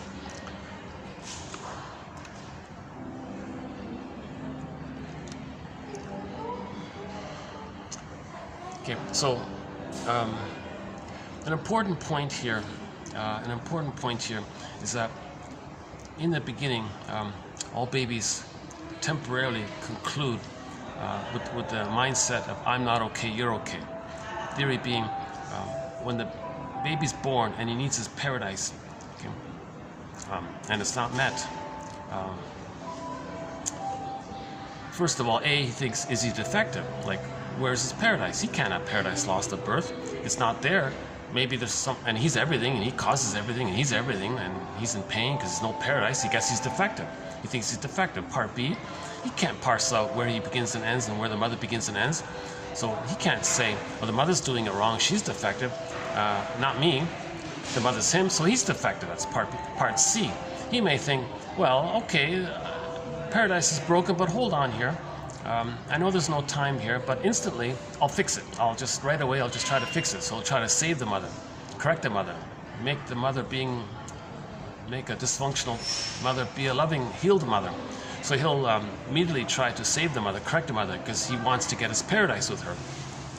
So he'll try and try. He may even think that, okay, I have an idea. Mother's not meeting my feelings and needs. Maybe it bothers her. And it's painful for me. So okay, fine, I'll freeze up, lose my golden ball. Maybe that'll please her. Maybe she'll feel better. She'll change her ways, and I'll get my golden ball back. So he gives himself up in that attempt. It doesn't work. Okay, part C. He adds it all up. He thinks, okay, he's defective. There's something wrong with him. He's flawed. He's deficient. Because he infantile megalomania. He thinks everything is him and all about him. Huh? They're going to settle there. They're not too loud, but I can sort of hear them.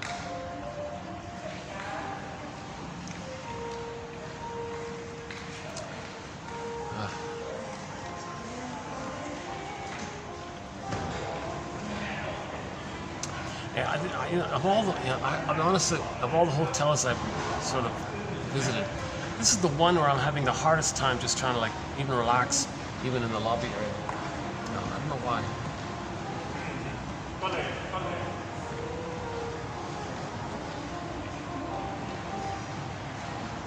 Maybe they should open up the lighting. Maybe, you know what it is?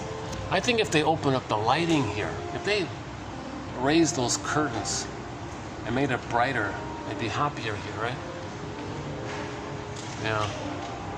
And change the music, right?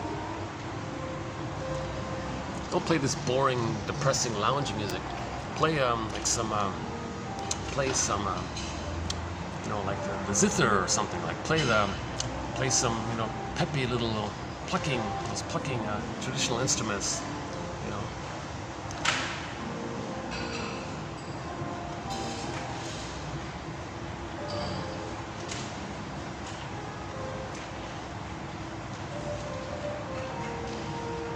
Like in a Chinese restaurant, you'll hear this nice traditional music in a Chinese restaurant. Play something like that in the background, maybe.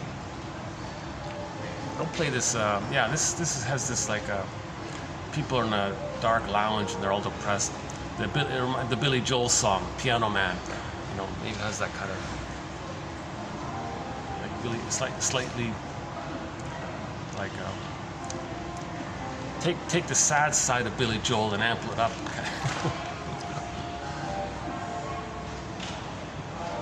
I mentioned Billy Joel because I did a video in an Italian restaurant, and I was saying, oh, here's a scene in it from an Italian restaurant, Billy Joel.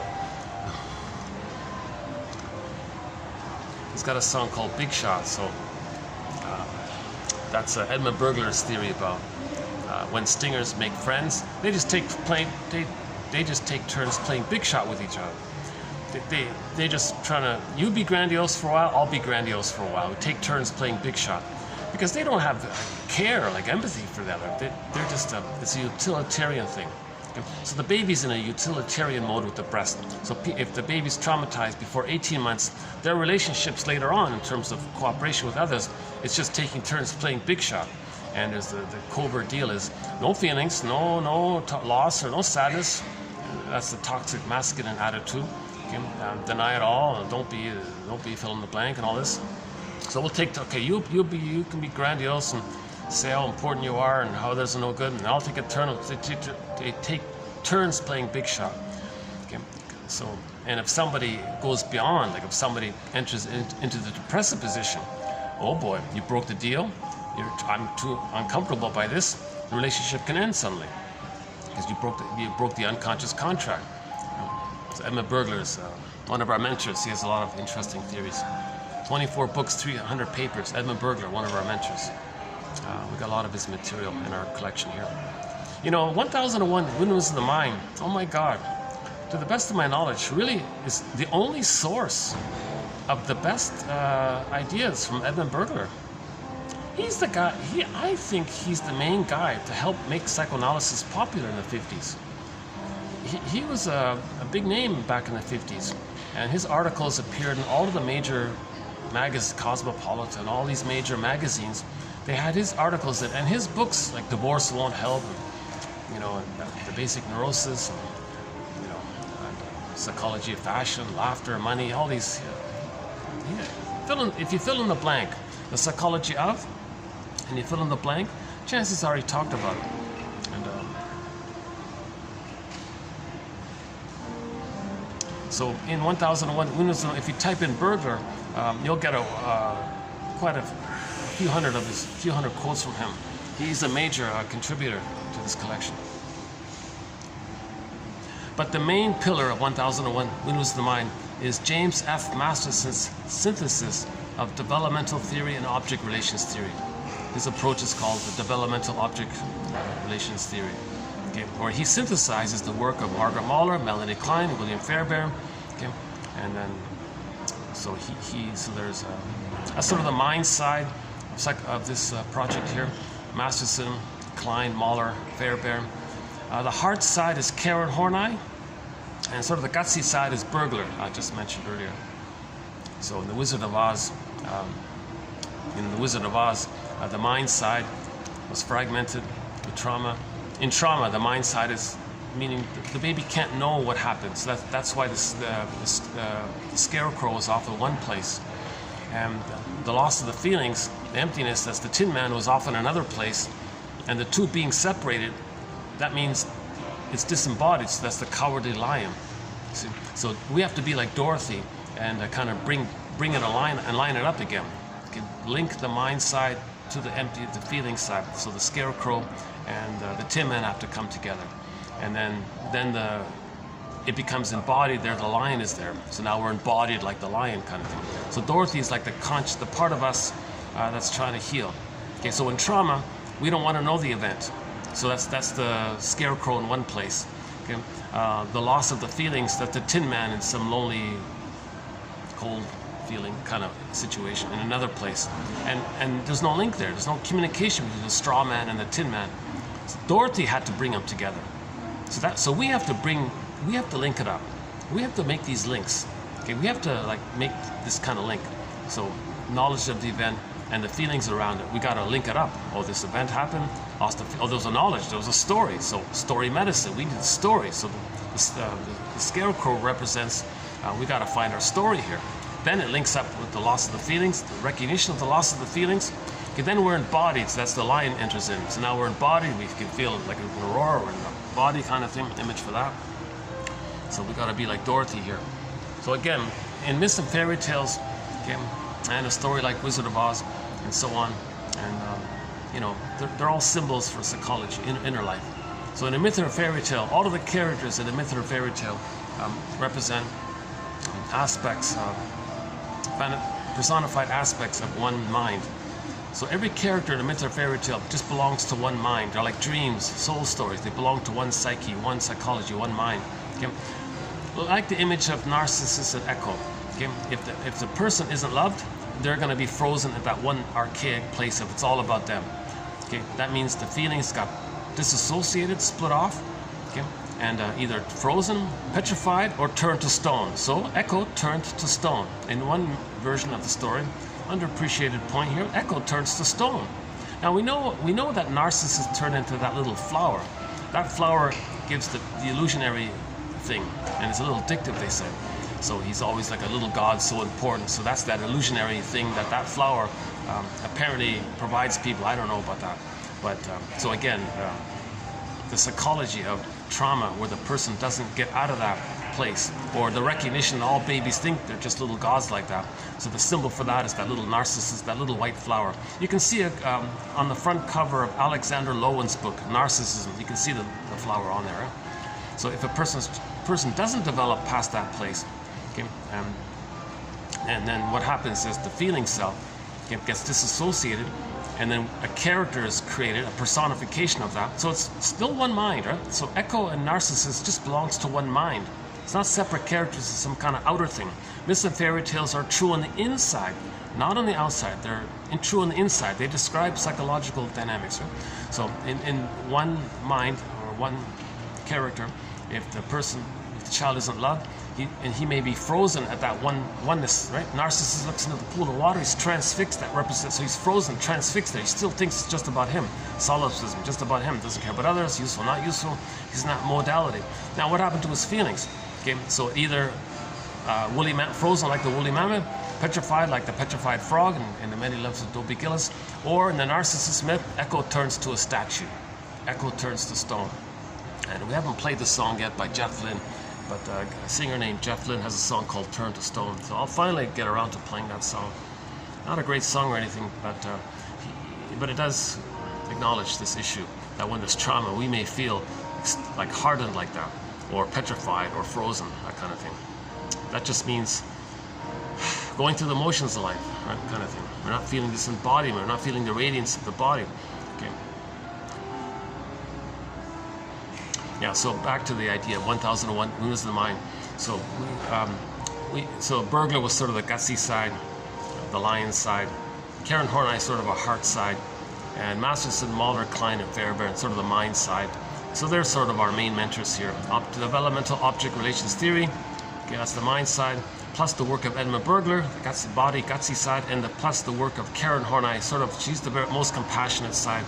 She's always saying in her writing, she's very compassionate. We're people first. Don't say he is a fill-in-the-blank label. Say it this way: he's a human being with, okay, a patterning, and you can name the pattern, but don't name the person. So so all throughout, I've tried my best to. I think I've did a good job. All throughout the series, I've switched. I say he's a person with the ego pattern, a person with the bully pattern, a person with the narcissistic pattern, and so on. So if the child is in that state of the stinger area, so all babies are going to begin with "I'm not okay, you're okay." Mother must be seen as okay. Okay? By the way, as the baby must see the mother as okay, he does something. So he thinks, in correspondence to this like doing thing where he's got to see the mother's okay, in reaction to that splitting mechanism of making up the mother as the goddess, deny that she's hurting him, he did something. So now he thinks he committed some kind of invisible crime towards the mother, that he's guilty towards the mother, in debt towards the mother. So enter the Fugitive series. Okay, the 60s TV series called The Fugitive, starring David Jansen. One of the taglines for one of the episodes was, "Richard Kimball is a fugitive from the justice he seeks." Richard Kimball is a fugitive from the justice he seeks. Okay, think about it for the baby. He becomes an emotional fugitive. He thinks he's guilty, committed some kind of crime, and he's running away from the mother and he's seeking her. So in the TV series, the guy was innocent, but he was accused of being guilty, and he's always running away from the justice that he seeks. So babies are like that. Okay? Enter the Franz Kafka story called The Trial. So the guy is told that he's guilty of something, but he doesn't know what. He always feels, what am I guilty of? He doesn't know what. And the whole story is about him trying to figure out what he's guilty of. Okay, that's a metaphor that we don't know. So the baby doesn't know, what did he do wrong? Okay? So Fairbairn's jargon for this is the moral defense. The baby's going to be like this king-like God. Okay, well, if mother's got to be seen as good, well, then I'm no good. So that's how he sort of accounts for it. So if you add it all up, okay, feeling defective, couldn't save the mother, can't say that the mother sees the defective mother as him, so he's defective.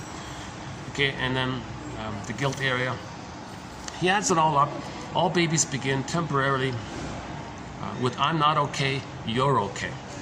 Mother must be seen as okay to feed safely. Now, in the string of personality patterns, what happens is, before 18 months, somewhere before 18 months, it's called a strain. Again and again, mother gaslighting, mother double bind, mishandling, misattune, malattune, not doing it right, frustrated with the baby, shaming the baby, mother not available, and the list goes on. At some point, the child gives up. Before 18 months, wherever it takes along that continuum, at some point the child's going to freeze up and make a very dramatic, another defense mechanism. One of the most severest, saddest state of affairs for a child, where his own soul is shamed, he's in pain, but it's his own soul. That's bad enough. He takes it a very drastic step further. He says, "I can't accept this anymore." The mammalian part of the brain is sending him more cortisol. Hold up, mammalian part of the brain. I can't take any more cortisol here. I got to do another projection. I'm going to project my empty, hungry, enraged, empty part self, so my true soul is so emptied out. I'm going to say others are no good. I'm not going to think that I'm no good. I'm going to think others are not good as a defense to not feel that inwardly I don't feel good. Okay? I feel defective and shamed and all that. I'll say others are defective and shamed. Okay? So that tricks the person, that tricks them into getting their own mammalian part of the brain, the mammalian part of the brain to not send them more cortisol. So again, like before, projection is something about them they can't accept, too hard to accept, don't want to know it, don't want to feel that anymore. They say others are that. So their attributes, others are that, called projection. So they say others are no good. So when they see their self as no good onto others, they say others are not good, what do they have left? They're so empty by this. At least before they had something, it was painful, but they denied that. So they say others are no good. Out of that deep emptiness from that, yes, the grandiosity is still there. Okay. So again, like mentioned earlier, the grandiosity only dissipates when he's loved, but he's not loved, he's still there. So he takes refuge in that grandiosity. So, but that's not enough. Due to the trauma, he's got to have an attachment. So in the vacuum of being shamed by the mother shamed him.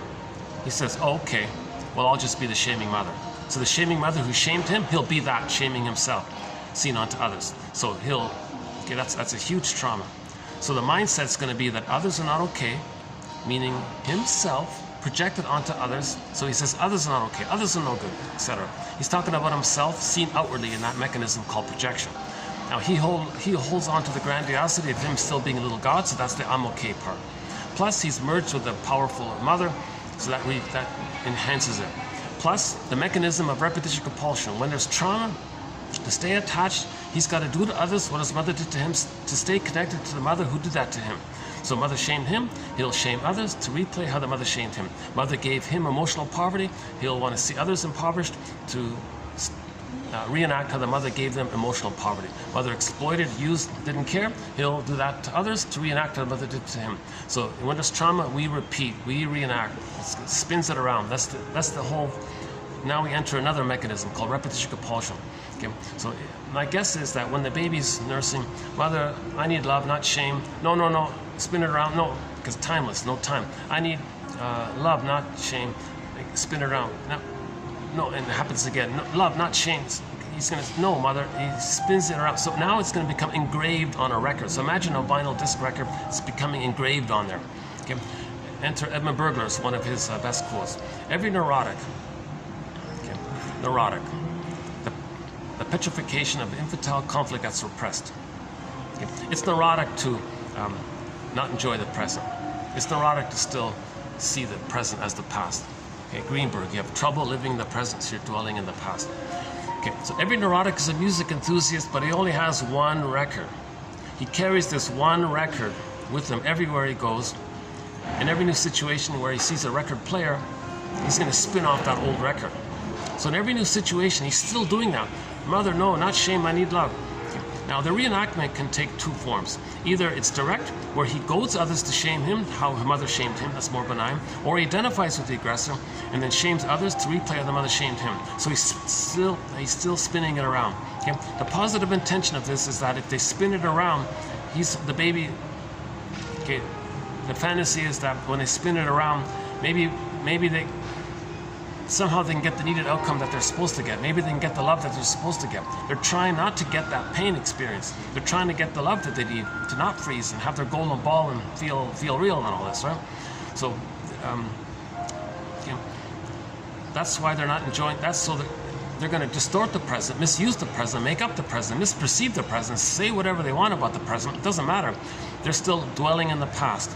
So they're going to see the present in terms of the past painful interaction with the mother. Still spinning that record around with the mother. No, mother, need love, not shame. And still spinning it around. Okay, so the two forms it can take with others in the present is that others are going to be cast in a role from the past. So in the present, it's like a staging thing, like an as-if theater thing to symbolize or represent the past. Then they transfer the emotionality, that record, into the present. So the present is just still seen emotionally as the past. Yes, cognitively they know the person that the present is the present, but emotionally no. Emotionally it's still the past. Okay, Greenberg, you have trouble living in the present. So you're dwelling in the past. Okay? So the present becomes the presenting past. They're presenting the past into the present, reliving the past into the present. The present isn't seen for the present is still seen as the past. They're still dwelling in the past, replaying it, hoping that when they reenact it, replay it, that they can get the love they needed.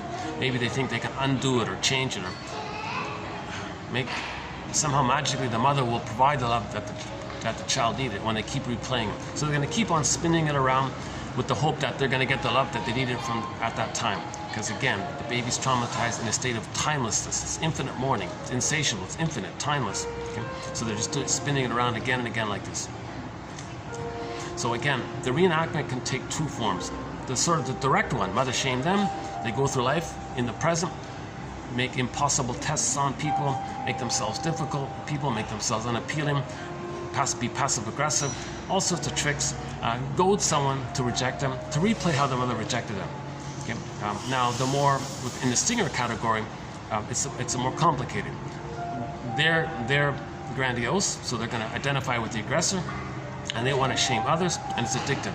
So when they shame others, to replay how the mother shamed them, they maintain the grandiosity, okay?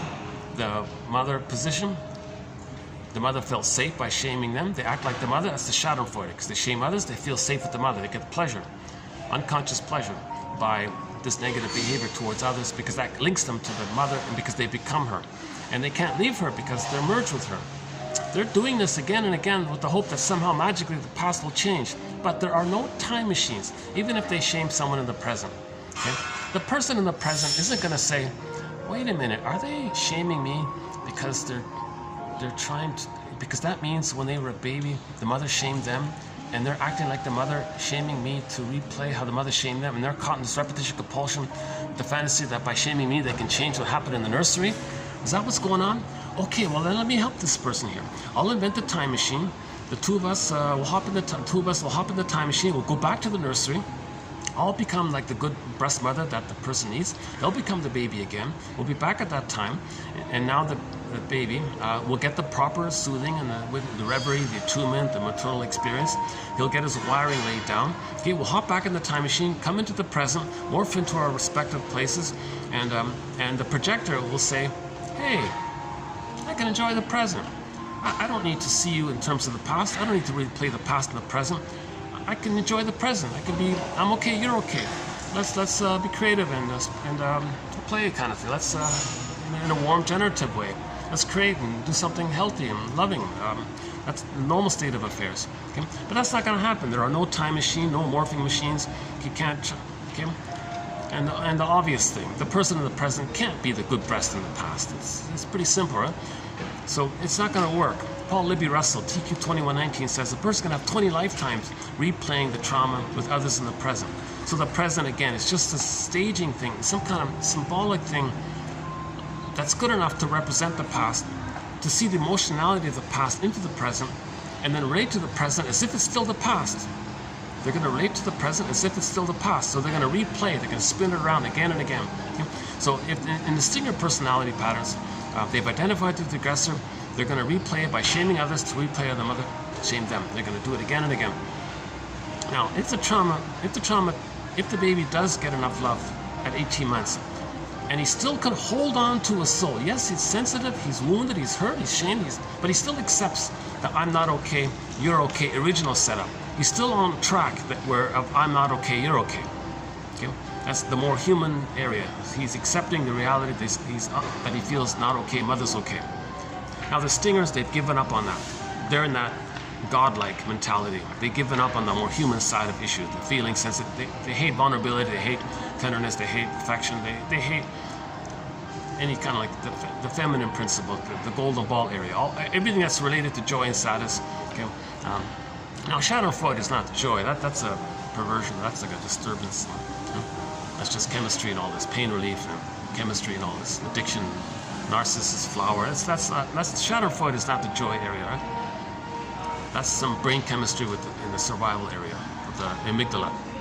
So they hate everything related to joy and sadness, right? They're just operating out of the survival personality. Again, in the Disney film Inside Out, joy and sadness representing our feeling self, I feel therefore I am, our ontological self, our psychological self, empathy, reparation, the human side of being human, creativity, empathy, play, and being an elder later on. That's zooped away, it's frozen away. What was left at the console was the amygdala, fear and anger, right? Fear easily gets overwhelmed, so it's usually just anger at the console. That's why you see anger, beating up Mr. Fear there. It's because he's too. It's not enough. It's overwhelmed. That emphasizes the anger, right? So the anger is like a reaction to when the love is not there.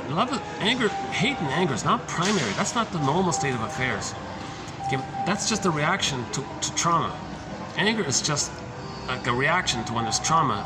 Trauma meaning the feelings get frozen. So this phrase, the toxic masculinity or the distorted masculine, that's there because of the wounded feminine. So joy and sadness, the feeling self, that's called the wounded feminine principle, the being, the feeling, okay, human, that's the feminine principle. So when the wounded feminine is there, then you got the distorted masculine called toxic masculinity in men and women. Doesn't matter about that, right? So Marion Woodman makes a big point about this. She says women can be even more toxically masculine than men. It's nothing to do with that. It's just when the feelings are lost, anger is there in whoever, all people. So let's say, let's go back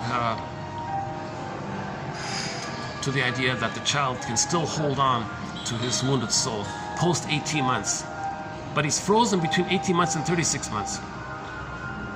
Okay, so he's still going to be like a wounded child, a helpless, powerless little child.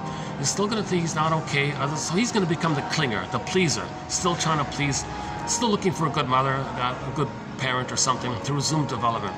So they're overly caretaking, very helpful, very nice to others, still projecting the need for a good parent onto others, trying to win love, buy love, placate, ingratiate, self-sacrificing because they think they're not okay and others are good. Okay? So they're the clingers, the pleasers, the codependents and all this, right? They're preoccupied with attachment, hopeless romantics, and a lot of these areas. Now, they're more emotional, they're more histrionic because they still accept that they're wounded children. The stinger ones, they give up on that. They're just going to take refuge in that God imagery, and they're going to hate the humanists. So that's why the stingers, a lot of their slogans are, I hate weakness, I hate vulnerability, I hate sensitivity, I hate flowers, I hate feelings, I hate... You see one tree, you've seen them all, like they have all these kind of ideas, right? And now here's the thing, the clingers, if they marry a stinger, oh boy.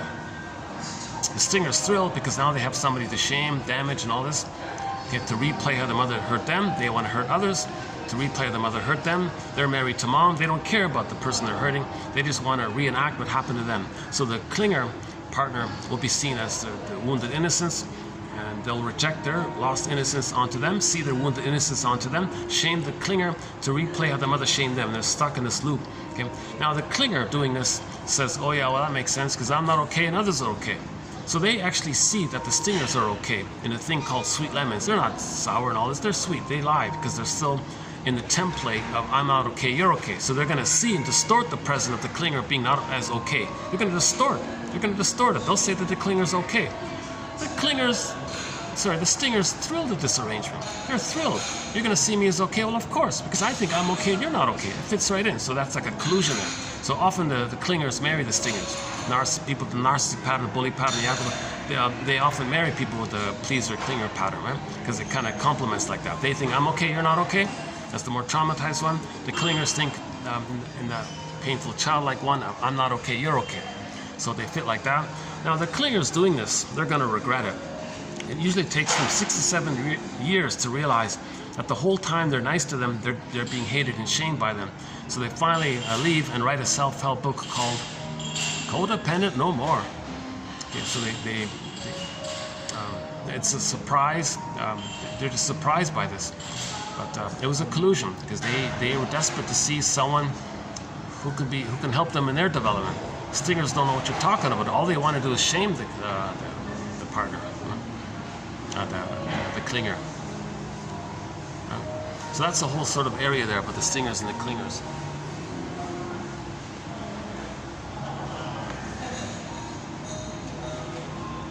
Okay, I think I should get into today's quotes here because of the time issue here. Let me start to run through today's quotes here. Well, we got some good quotes here, so stay tuned. Let's begin with today's quotes here. Okay, we're posting this in the year 2023. I'm not sure if it matters here. So let's run through our quotes here. Let's see which one stands out. Okay. 2932 is sort of a continuation from our empathy quotes here. So this is sort of like a tag on from the last 3 videos. As Roy Schafer pointed out, the psychoanalytic version of empathy is, well, feel with, or feel into, then think about. So try to recognize the other person from their perspective, right?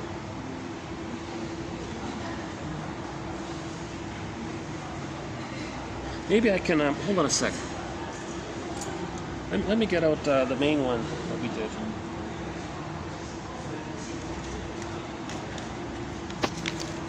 Okay, the main summary quote for empathy, I think, is this one here. Empathy becomes possible as others are experienced as subjects whose feelings can be understood to be like one's own.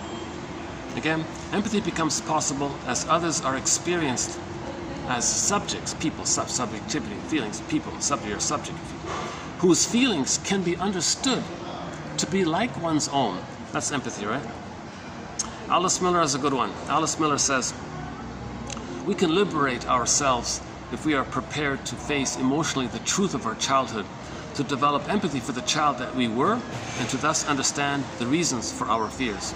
So she says, take a picture of yourself, look at it, take a photo of when you're a child, and try to have empathy for that child, your child, their emotionality, what they're seeing through their perspective. Shouldn't be too hard to do. Now you know what's going on with yourself, right? So again, it's a developmental progress here, a normal outgrowth. Empathy is a normal outgrowth. When mother recognizes and respects her infant as a developing person. If the mother recognizes and respects the baby as a developing little human being that's developing, then empathy is a normal outgrowth. In the last video, it was said to be like a developmental accomplishment. Let's see. It was like an outgrowth. Is that the one? A milestone. The ability to feel empathy is a developmental milestone. Oh yeah, the one. Okay, in the last video about the theaters of the mind, that was a good one here. Go to the last video about the theaters of the mind. That's a good one. I spent a bit of time on that one. Empathy comes from, oh yeah, we talked about the history of empathy. Einfühlung, the German word. Yeah, feeling into that one. And empathy is based on being able to imagine being in someone else's shoes. Empathy is the capacity to understand or feel what another person is feeling from within the other person's frame of reference. Okay, and so on. So we have a whole bunch of quotes that try to define empathy. A real interesting discussion there. So let's, hold on a sec. So let's just go back to today's quotes here. Okay, because empathy is an experience of mutuality, that is the analyst attuning to the subjective experience of the client was more willing to explore his or her inner life because he or she felt understood. So just as the child can develop when the mother provides her reverie and attunement, in the adult version of it, if there's another person who is consistently there, then we feel safe with them to engage in the mourning process, because when you feel safe with somebody, you can talk about the loss of the good mother that should have existed. You can talk about what was needed but wasn't met, and mourn who should have been there. We gotta mourn not having the proper love. That's a loss. We gotta mourn that loss. So if somebody offers empathy, then you feel safe, then feelings come up. The deficit in caring empathy, or authentic empathy, or therapeutic empathy, or genuine empathy, etc., is seen as a result of the unconscious adoption of several defense mechanisms. So of course, the paranoid schizoid mode of experiencing, the main defense mechanisms are the manic defenses: greed, envy, okay, projection, splitting, okay, because they can't feel. To feel empathy, you gotta face how the person didn't get the love to reach that place of empathy. So if you imply that there should be some empathy there, they're faced with the pain of not getting the love to get that place, so they'll be very angry around that. So the paranoid schizoid mode of experiencing empathy isn't there. Right? The depressive position post 18 months, the clingers, the pleasers, empathy has partially entered the psychological picture. Right? Okay, the last video we did a whole discussion on this. We spent 3 hours. That whole video of 3 hours was just on empathy. Right? Empathy is a crucial ingredient, okay, when negotiating with people. A capacity to connect with people, understand their predicament, and see the world through their eyes. Empathy is morally valuable because it enables us to recognize the other as a part of a shared and situated experience. Oh yeah, in the next video we'll have a quote that said that human evolution, as we evolve, the pattern of humans evolving is more understanding and more connectivity, right? As we evolve, right? We started off these little single cells, from millions of just single cells. Single, they're lonely, so more cells and connected, and that was sort of the general pattern. So the recognition that we're all one family, right? That's the moral area. Empathy, okay. Empathy as distinct from sympathy. Okay, empathy as distinct from sympathy and detachment are essential to success in therapy. But the basis of empathy, as of sympathy, is identification. And it is the detachment which makes the difference between them. This detachment comes about partly, at least, by the use of the ego function of reality testing with the introduction of the factors of time and distance. The analyst necessarily identifies with the client, but there is for him an interval of time between himself and the experience for which the client has the quality of immediacy, meaning he knows it for past experience, while to the client it is present. Okay? So the therapist knows that what the client is feeling comes from the past. He's not feeling it in the present the way the client is feeling in the present. Okay? So there's a recognition of time and place. That makes it at that moment the client's experience, not his. So if the therapist knows that what the client is feeling is from the past, then the client knows it's his experience, not the therapist's experience, even though the therapist has empathy. And if the analyst is experiencing it as a present thing, he is interfering with the client's growth and development. Yeah, so if the therapist totally feels what the other person's feeling live now in the present, symbiosis, merging, this like folie droit or whatever it's called, then therapy doesn't take place. Yeah, if it's a folie droit, it doesn't take place. Right? If the therapist or friend is literally feeling through their mirror neurons and merging and symbiosis and oneness, he's feeling what the friend's feeling, therapy is not going to take place. When an experience, it might feel good because you're not so alone. You might temporarily feel misery loves company. It might be like a brief moment of feeling okay about that. But there's no like change in healing. Right? Okay, when an experience is the client's own and not the therapist's, an interval of distance is introduced automatically as well. And it is on the preservation of these intervals of time and distance that successful use of the countertransference may depend. When such an interval of time is introduced, the client can feel his experience in its immediacy, free from interference, and let it become past for him. Now it's going to become past for him. Right? So that the therapist knows it's past, now the client knows it's past. So that a fresh identification can be made with the analyst. When the interval of distance is introduced, the experience becomes the client's alone. And he can separate himself off psychically from the analyst. So this quote is just an emphasis. But the client identifies with the therapist who knows the reality of the situation.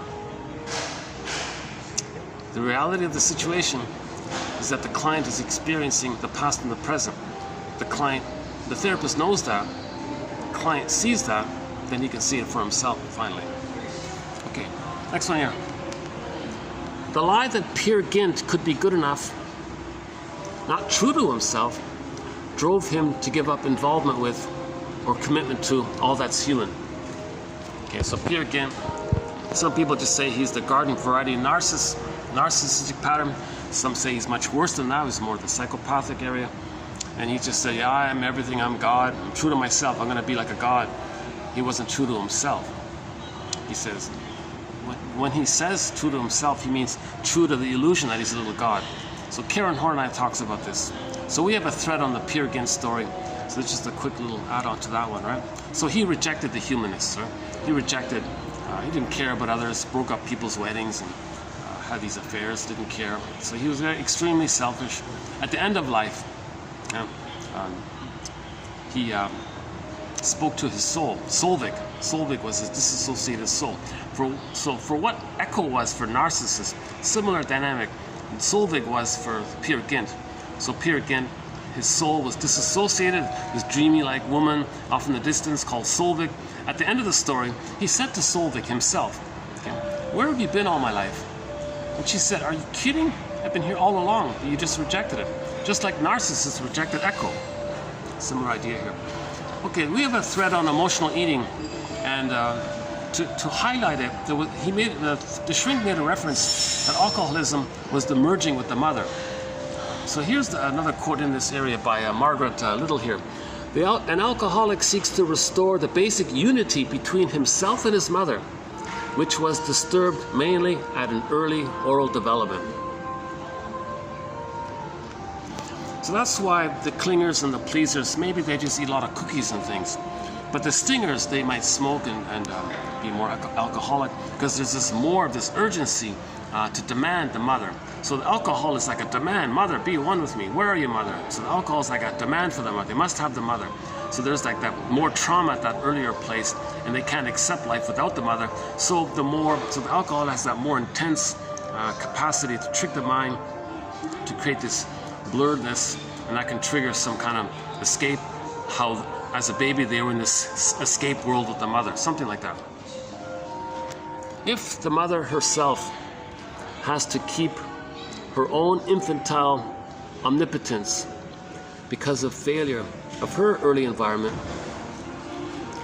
she cannot allow the child his, for she has to feel superior to him. She feels his development as a threat to her. He will then remain in psychic dependence on her, developing the kind of false independence based on pathological omnipotence, manifested as arrogance and superiority, maintained to avoid loss and awareness of separation. And so here again, the narcissistic pattern, the bully pattern, the ego pattern, this grandiosity, that means that helps them to avoid awareness of separation. They can't feel separation because they didn't get the love to do so, so they maintain the grandiosity. Again, narcissist looks into the pool of water, he sees a reflection of himself, and he's chasing that. He's chasing and pursuing. Okay? So when peer against, I gotta be true to this pursuit. So that's called the glorified self, the idealized self, the ego ideal. Karen Horney calls it like a neurotic pride kind of thing. It's neurotic pride. So he's chasing this. He thinks he's being true to himself. He's being true to this false image that when he was a baby, he was a god. He's being true to that. So that's the false. That's all false, right? So this is all a defense against the reality that mother failed him. Right? So this is a good quote for our thread on narcissism, as well as the thread on Jocasta style of mothering. The Jocasta style of mothering. Right? If the mother herself has to keep her own infantile dependence, so the mother wants to one-up the baby, so she shames the baby, so she feels superior to the baby and controls the baby. The mother feels her omnipotence over the baby.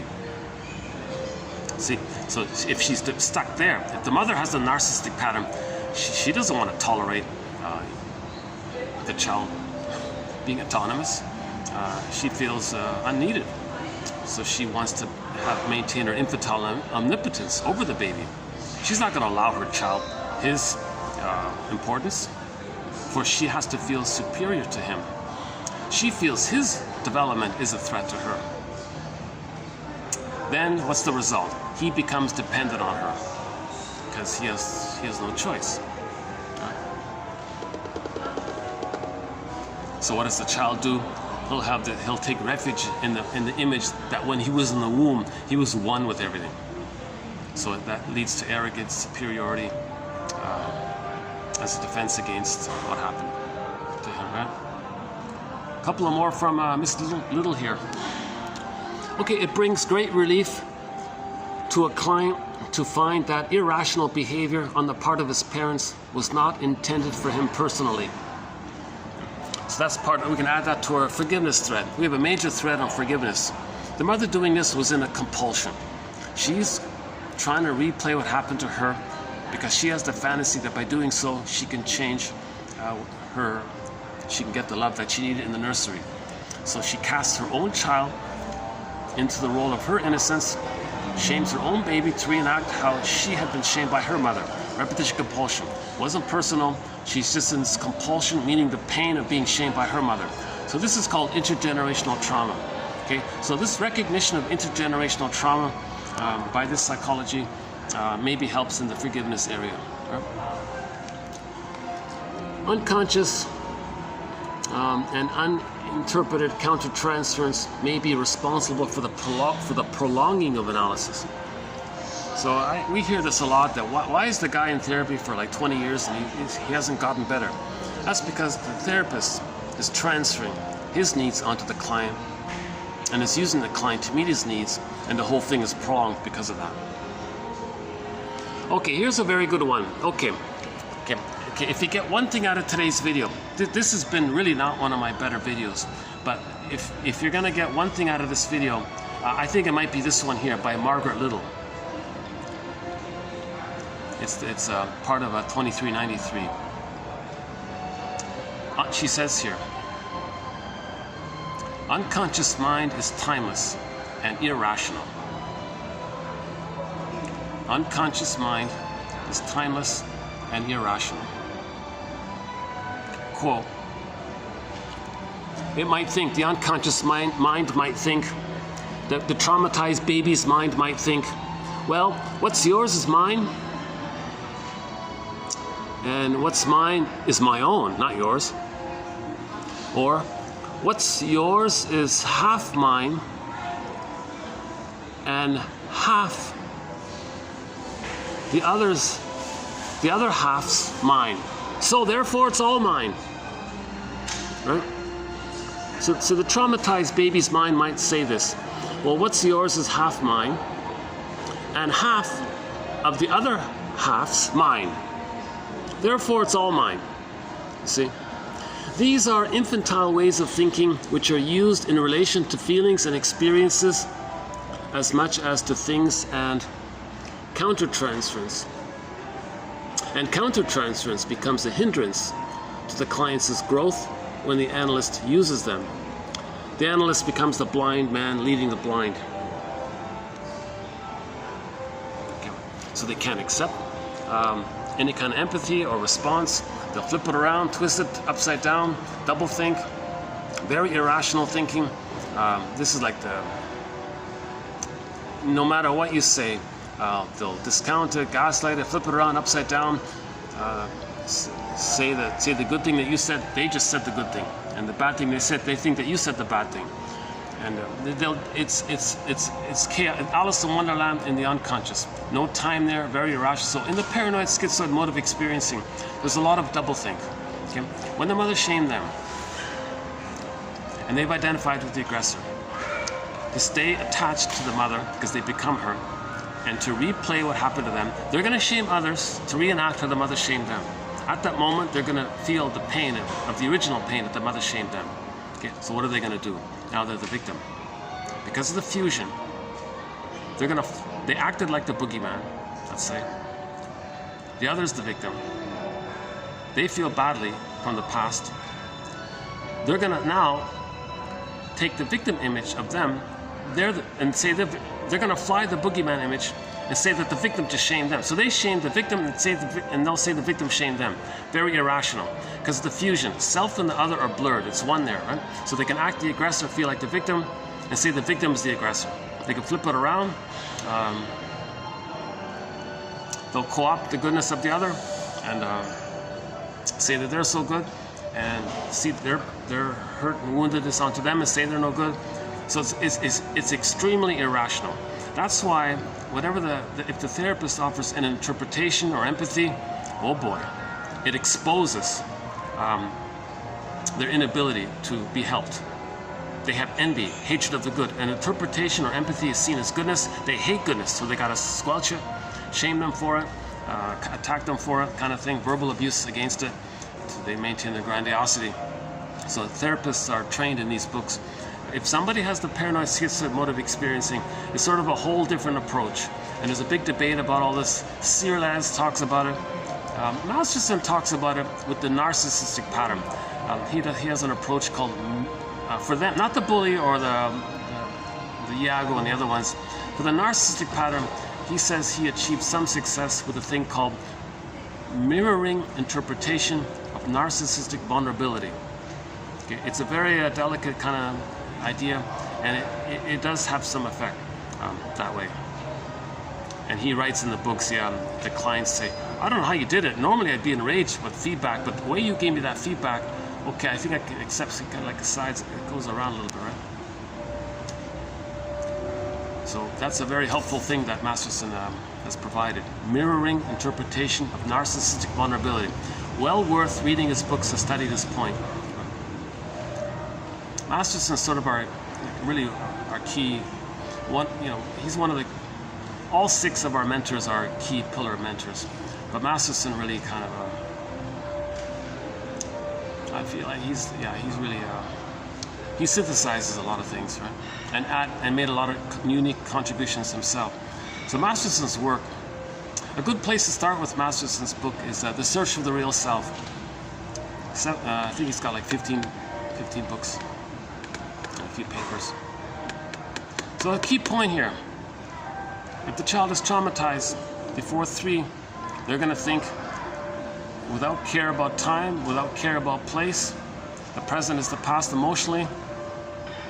The nice person is the shaming mother. What are you talking about? Very irrational. The baby is operating in a thing called primary process thinking. Alice in Wonderland, it's not the same logic. The logic of the traumatized unconscious is like this. What's yours is, it's partly mine, and half of what's rest is also mine. Therefore, it's all mine. Like they can't do basic math kind of thing, right? There's no math. There's no proper logical. So they're very good at innuendo and flipping around, hedging, games people play, gaslighting, shaming. Actually, I just recently heard an interview by a person with the paranoid schizomotive experiencing, interviewing Steve Behrman. We have 4 of his quotes in our collection. And he was doing it to Mr. Behrman there. And he was trying to do like, he was trying to maintain his composure. And he was trying to do like, be like a Zen master and like, you know, like deflect and still be decent to the violent bully and his verbal abuse and still kind of, he was really doing like this verbal jujitsu with this guy. So I'm surprised at this awful, violent, very, very crude person. A very painful interview to listen to. It made me feel more appreciation to Mr. Behrman, actually. You know. Before I was kind of neutral. Now I'm a little more.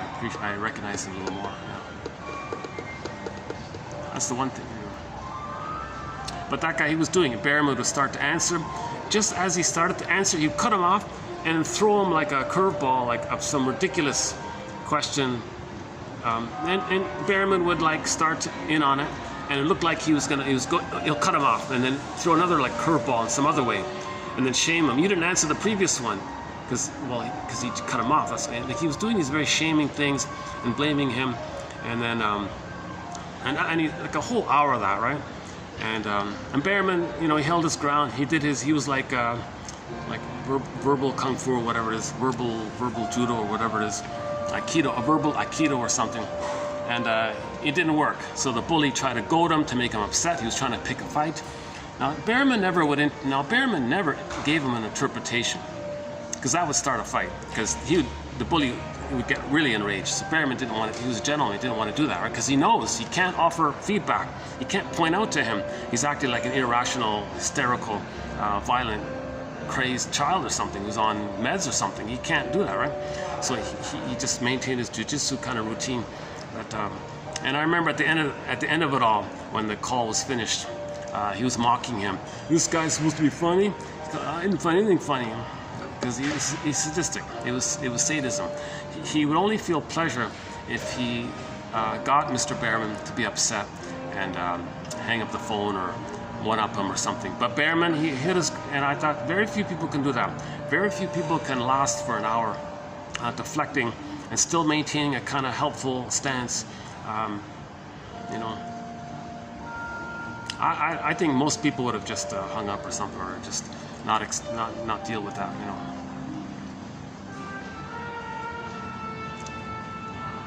Yeah, fanatic. He was an extremist fanatic. You know, like a extremist, like over-the-top extremist, religion, political extremist, like a real fanatic, right? Yeah, I think he was underlying I think it was underlying psychosis. So that fits with this. The unconscious mind is irrational and timeless. What good thing you said? I just said the good thing. That bad thing I said, you just said the bad thing. And so on, right? You're being helpful to me. You see, I'm being helpful. You're not grateful at how I'm being helpful to you.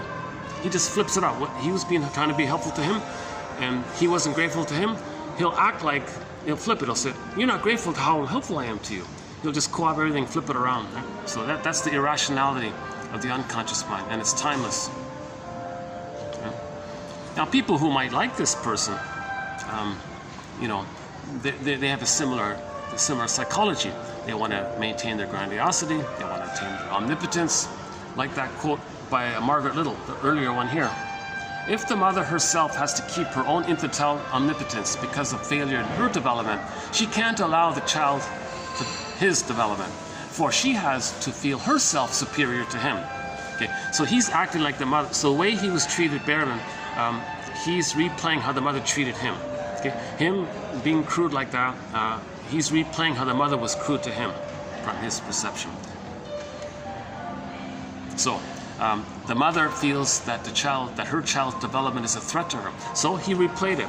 That bully, guy with the bully pattern, you being like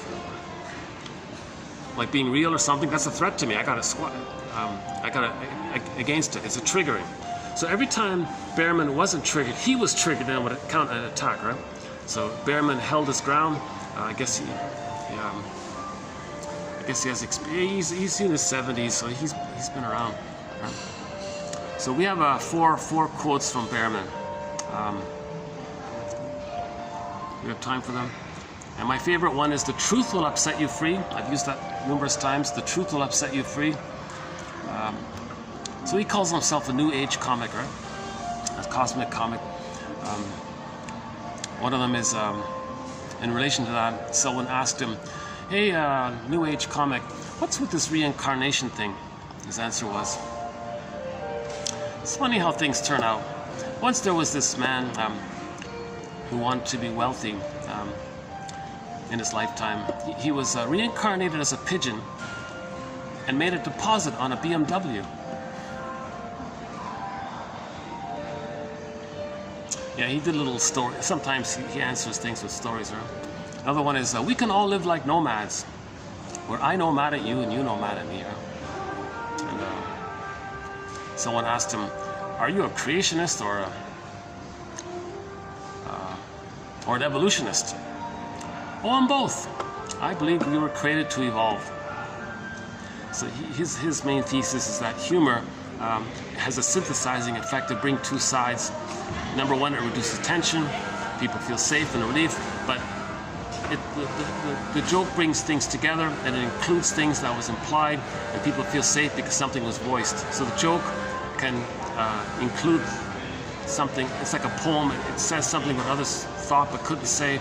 So he emphasizes the value of humor having the function not just for stress relief, but positive humor is therapeutic if it's like a poem and it's inclusive of something, right? So yeah. And okay, let's move on here to TQ 2934. An assortment of quotes. Okay, enactment. Reenactment. So we talked about reenactment, right? Reenactment. Enactment is an important concept because it clarifies that while transference and countertransference, wishes and fears have intrapsychic origins, they seek realization symbolically in the interpersonal matrix of the analytic dyad. So we talk a lot about this. Baby creates a template, an inner working model, okay? A memory system, part self-representation linked to a part other representation. For example, the role rule. Mother rewards the child's regression. When the child's crying, maybe that's when she offers love. Child wants to be autonomous, mother withdraws. That's the woe rule, and he's frozen because of that. So in the template, he's got a psychic template of the row rule and the woe rule. And there's a series of relational units like that. So these are like mental templates, okay, psychological imprints, or a stencil, or a schema, or an attachment template, insecure attachment model template. So whatever template is in there, okay, like a stenciling thing, mental stencil. Okay, that's based on trauma. He creates a stencil. Then he goes through life seeing the world through that stencil. But in order to do that, he's going to distort the present to fit the stencil. He's going to confirmation bias, make it up.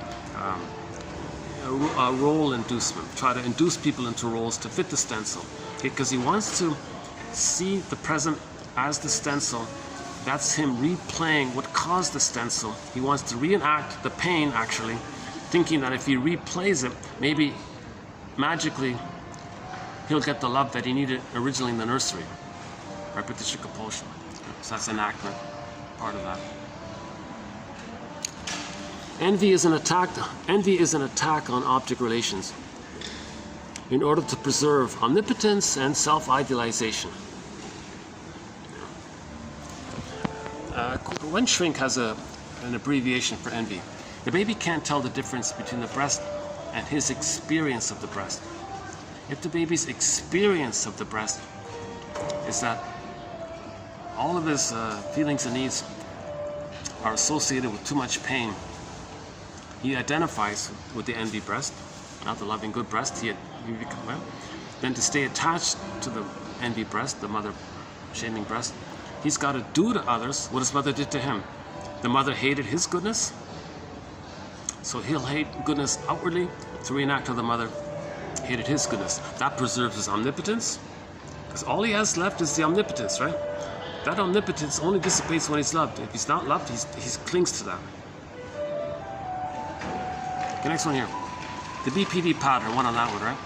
So I'm still going with Grotstein that the lower functioning BPD is the fusion between the narcissistic pattern and the bully pattern. So two stingers, but it flipped back and forth like that.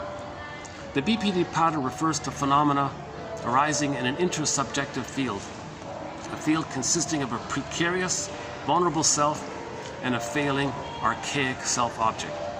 So no mother, basically, in a sense of self, is too vulnerable. So he's flipping around in all this chaos and drama and excitement. The client's partially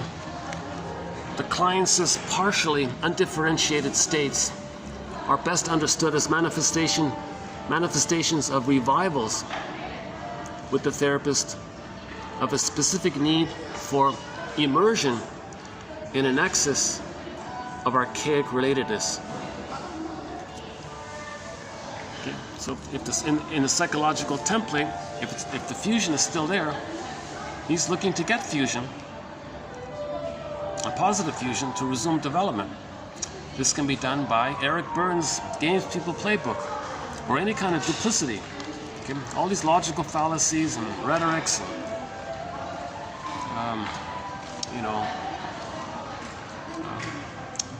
all of the wisdom proverbs, for example, the best way to tell a lie is to include a few crumbs of truth in it. So what's that game about? If you confuse people, then that replays how when they were a baby they were confused. So if they're confused, then they're feeling what the mother should have felt. If the mother feels what the baby felt, the mother would have provided love. So transfer that into the present, make other people feel confused and sad.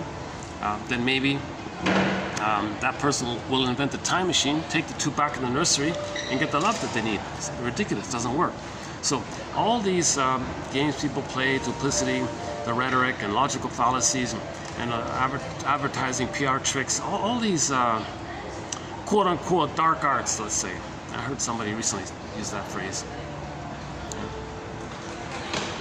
It's this push for the symbiosis, it's this push for this oneness. So you gaslight, you don't accept the reality of them, they can't do that. That puts a pull on them to play a role for the projector. Okay? The role that the other is supposed to play is the role of the mother feeling what they felt. Still thinking that they're in a nursery, still hoping for the mother to provide the soothing. So that's this whole push for archaic relatedness. Okay, last one here. Yeah, so Helmut Kaiser, our lead on this is Helmut Kaiser. He says duplicity is an attempt at fusion. Similar to the alcoholic, might be an attempt at fusion. So it's just a verbal way of doing it, just arguing way of doing it, a relating way of doing it with others. So the alcoholics, the fantasy of doing it on their own, in their mind. With others, it's a more active interpersonal games people play, like that abusive interviewer who was very, who I think was trying to basically say that they weren't sued by the mother and they were abused by the mother. Yeah, I think what he was doing, his verbal abuse was a reenactment of how I believe, or I theory is. Okay, so in general, so the theory is if somebody's being verbally abusive, that's a communication that they were verbally abused by the mother or abused by the mother, literally. So verbal abuse might be symbolic of the actual abuse by the mother, whatever form that took. So Alice Miller says this: where do emotional abusers get their ideas from? Where do they get these ideas from? Who taught them this? Well, it's pretty obvious, right? She says, of course.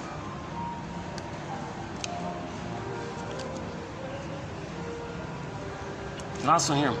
The differentiation subphase begins during the height of symbiosis at about 4 to 5 months of age. So the differentiation begins at 4 to 5 months. He starts to differentiate. He's merged, fusion. If he gets that, if he's lucky, he gets that. If a baby gets that, they won't have the bully pattern. They won't be like a crude and all this. They won't have these really negative ideas. So the criminalic won't be there. Psychopath, sociopath, those won't be there. The Iago pattern, the NV1, the bully pattern won't be there. Lower functioning BPD won't be there. So those kind of personality patterns won't be there if the baby gets his fusion needs. At the very least, mother stay in bed for 4 to 5 months. Give the baby his fusion needs. Give him his egg needs. Give him the psychological egg. Then, if he hatches out, okay, at worst he'll be a garden variety narcissist, but it's not too belligerent, but he's still selfish, and he might be a Peer Gynt or a Don Juan, those kinds of things, or he won't grow up, or whatever form the narcissist takes. But it won't be the more primal, aggressive one of the bullying and the criminalic and all those other areas. Okay. So if the baby does get his egg needs met, then differentiation, assuming the egg needs are met, then differentiation begins at 4 to 5 months. Although mother and infant are intensely at one with each other, the infant now begins actively to take more and more of a non-mother interest in the non-mother environment. Okay, yeah. Although the mother and infant are still intimately one with each other, at 4 to 5 months, the infant now takes more of an interest in the non-mother environment. Whereas in the different, it was just the mother, just the two of them. For the baby, the mother was the world, right? The mother was everything for him. If he's safe for that, then he can take an interest in other things outwardly, right? Emotionally, like in a feeling way. I see things feelingly, in a feeling way. Right? But the stinger personality patterns before 4 to 5 months, they see the whole world as rejecting mother. So they hate everything basically, right? And in particular, the Iago pattern, and the bully pattern, and the narcissistic pattern, actually.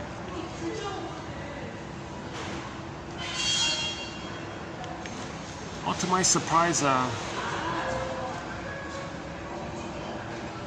didn't get any complaints about my being here for this time doing this video. I mean, I did pay I paid a small fortune for this little tiny mediocre coffee. Oh, can't believe it. What a second.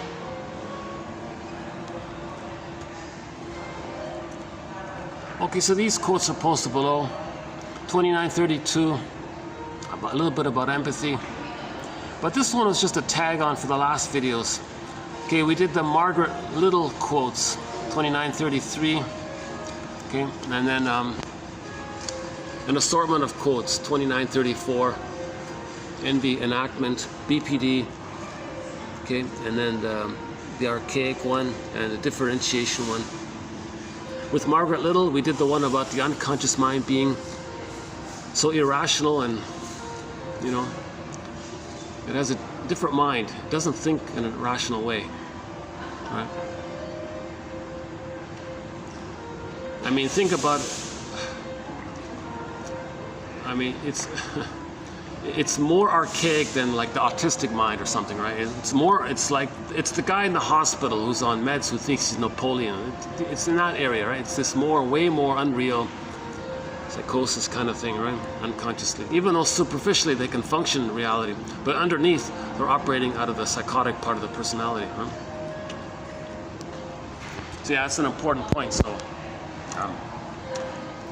the bully pattern and all the stinger personality patterns, they can function cognitively in the world, right? But they're emotionally relating and seeing the world from the psychotic mind, this irrational mind. For example, mother didn't soothe them, mother didn't handle their discomfort. Well, they can pollute and lie and do negative things, and the earth should be planet placenta, planet breast, to soothe them. That's how irrational it is. The planet isn't the placenta. So again, baby's in the uterus, he sends out his waste elimination. Placenta metabolizes it, he's soothed and he gets the love. An extension in the extended womb, similar dynamic. Mother metaphorically metabolizes the baby's metaphorical waste and he gets the love that he needs. Okay, if there's a problem there, okay, the world is placenta or breast. So he can pollute, okay, so he can pick up, call the stockbroker, hey, I want to pollute and make a profit. So that's the waste and get a profit. Okay, and they don't care.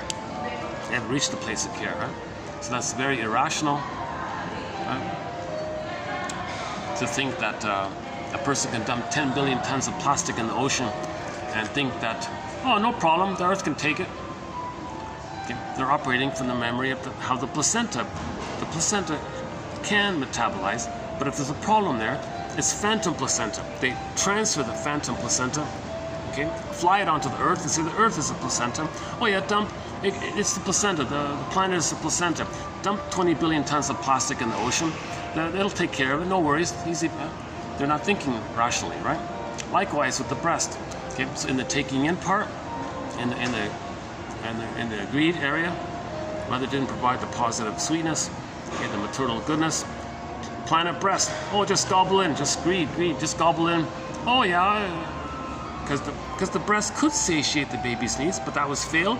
Okay, transfer the breast onto the planet breast. Oh yeah, just gobble in, devour. Okay, read Harjo's poem. Rabbit must be up to tricks, that one. Just gobble. Oh yeah, the earth is a breast. He's still thinking the way the baby thinks. The baby thinks correctly that the breast can satiate him, but that's flawed. Transcendent the present. Yes, cognitively he can act reasonable and do his daily things and all that, but his decisions are motivated by the psychotic part of the mind, thinking that the planet's a breast. So they can, hey, stock lady, I want to greedily gobble up as much as possible, make a profit.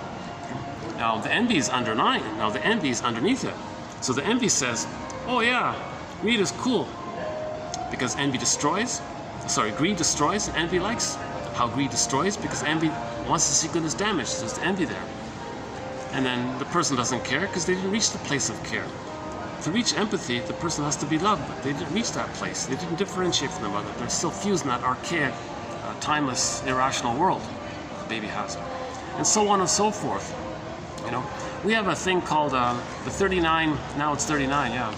The 39 ways repetition compulsion is seen collectively, outwardly. So if the mother exploited them and didn't care, a stock lady who exploits out there, I'm not going to care, I want a profit. They don't care. So this is the psychotic part operating.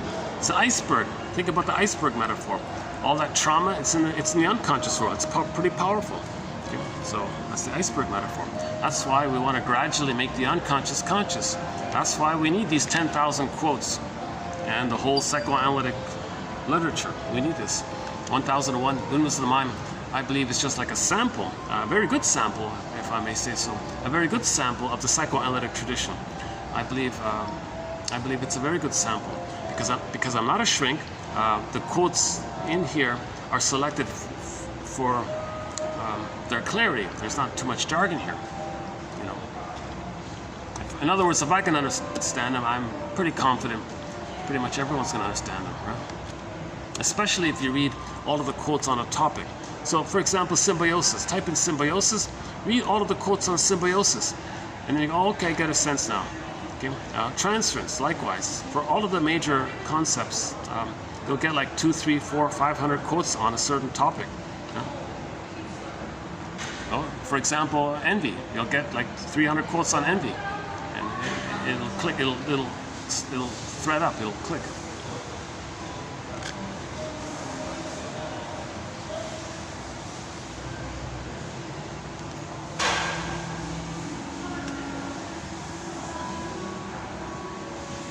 Maybe I'll just take a musical break here. Let's see. My battery's running out here, so let's play a song here.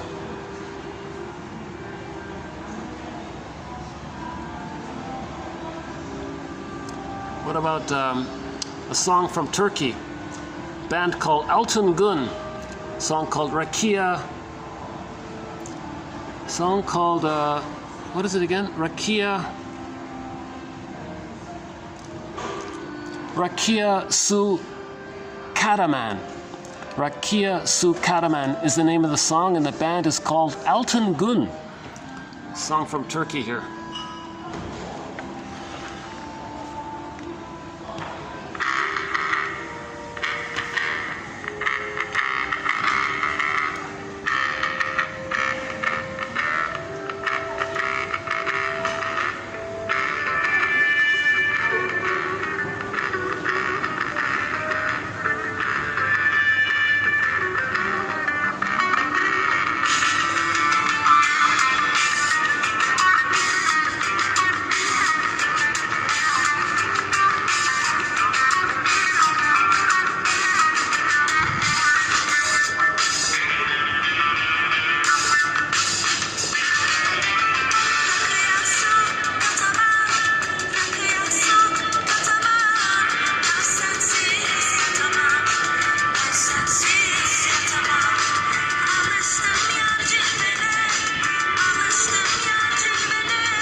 Okay, battery ran out.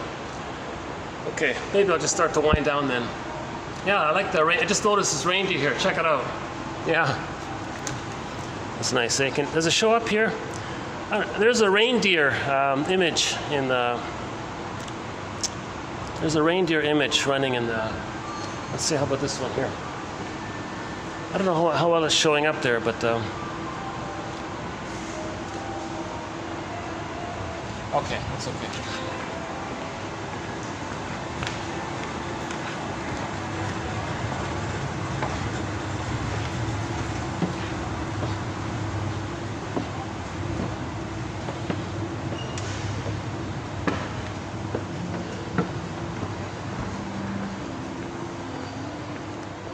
Maybe I can do a part of this outside. Hold on a second. Let's make this here. Let's see, let's try this outside.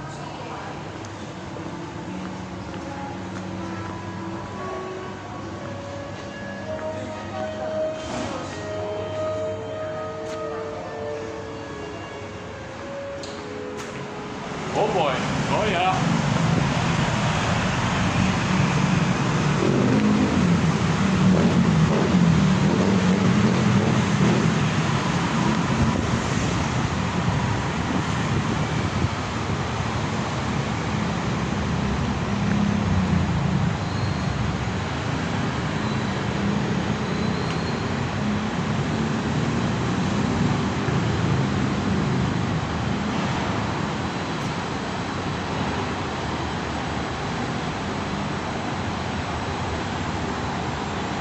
Oh, what's this?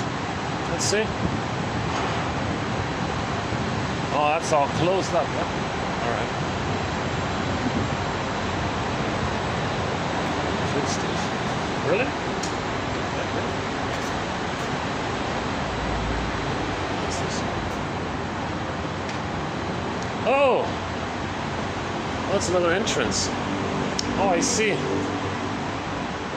Okay. Well, any final thoughts here? What do we got here? Just 5 minutes? 10 minutes? Well, despite, well, check out the bamboo. See?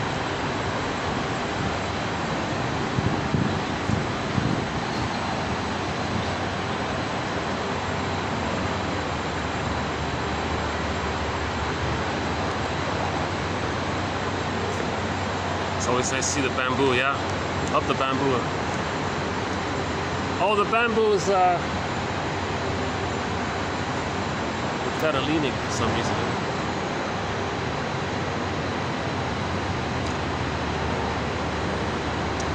You know, so I do some good videos. Sometimes I do some videos, like once in a while a video comes across like this. Depends on a variety of factors. But this is not a vanity project. Plus, it gives me feedback because I'm trying to heal from my anxiety, of course. So I welcome the feedback when I sometimes look back at a video and go, oh my God, yeah, well, okay, you don't need to explain yourself and you repeat yourself like this too much. What's that about? And then I can maybe try to analyze what I see. Analyze myself. So we could say that 1001 Windmills of the Mind is, you know, a toolkit for self-analysis. We got to analyze ourselves, right?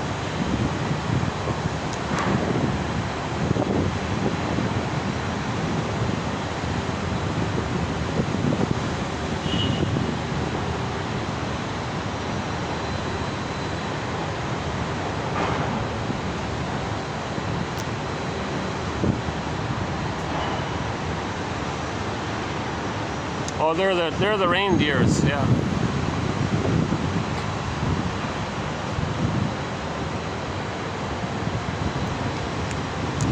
Yeah. Let me get back to my laptop. You never know.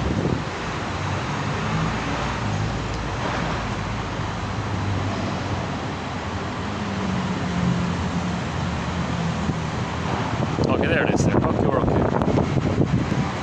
Okay, let's just finish up here. I can see my computer here. Any final thoughts here? Okay, when I finish this video, I'm going to check out that place to see if I can go there. I wonder if that's any kind of a spot I can go to. I'm going to check that one out. Yeah, okay. It might not be a hotel. You know what? Okay, no. If it's, I'll forget it. If it's not a hotel, I can't do it. Yeah.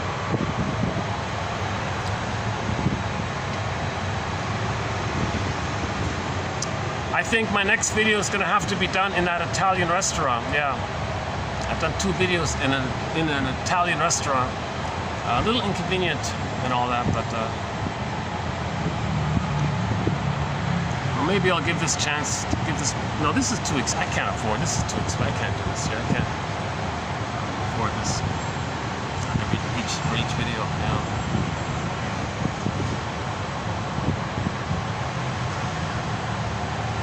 Oh yeah, if anyone, it has any empathy. No, not. I mean, if someone's feeling empathy,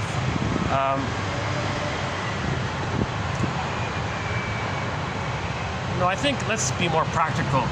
If somebody's over 35, I think this is a collection worth keeping as a life, for life. Something to refer to again and again. Because if you're feeling something, just read some of the quotes here and there. Something will click. It's very helpful. These quotes are empathetic. We could say that we've got 10,000 quotes on empathy here. So if you want some empathy, read these quotes. These quotes are like empathetic statements. If a quote describes something about our inner life, then that's an empathetic statement, right? And consistent reading of them, over time, can have a helpful effect. It can bring up feelings. It brings up dreams. When you wake up in the morning, now you know what's going on inside. The dream life, the unconscious, gave you empathy by giving you a dream, telling you what's going on with it. It's like this in your soul today. Dear conscious, from your unconscious. Your unconscious says to your conscious, dear conscious you, here's what's going on in your soul. Here's a report, or here's what you're processing. Here's where we're at. And when you woke up, all those emotions, this must be the place. This must be the place. And we're trying to metabolize it bit by bit, feeling it, so you know where you're going, so you know what's going on with it, right? So this is the kind of inner dialogue we're meant to have to make the unconscious conscious. So the unconscious self is sometimes called the secret self, the second self, the shadow soul. It's the one who walks with me, who's not like me, who is me. Someone's living my life and I know nothing about him. Okay? In literature, it's the motif of the double, so it's the double self. Okay? So in some kind of fantasy imagining, create a character that represents your own disowned traits. That double character is your disowned traits. Okay? So the idea is to accept what you see, that your repressed traits belong to you, and reintegrate, resynthesize, reclaim, and re-own. That's the hero's journey. That's the second journey in midlife, to reclaim and re-own what we lost. Bly's metaphor is that so much of who we are, we put into this bag that we drag behind us. And then we spend the rest of our lives trying to get back what we put in originally. So that's sort of the journey. Someone thinks that's the true meaning of the hero's journey. Joseph Campbell's phrase. I like Chinnon's. He calls it the second journey in midlife. Sometimes pop culture calls it shadow work. Okay? Something you don't know about yourself. You find it by various ways. Your strong attitudes about others, your prejudices about others, kind of thing. The splitting mechanism, of course, is a communication of this trauma. Okay? Any of the stinger personality patterns, if someone can admit it, that's a sign of trauma.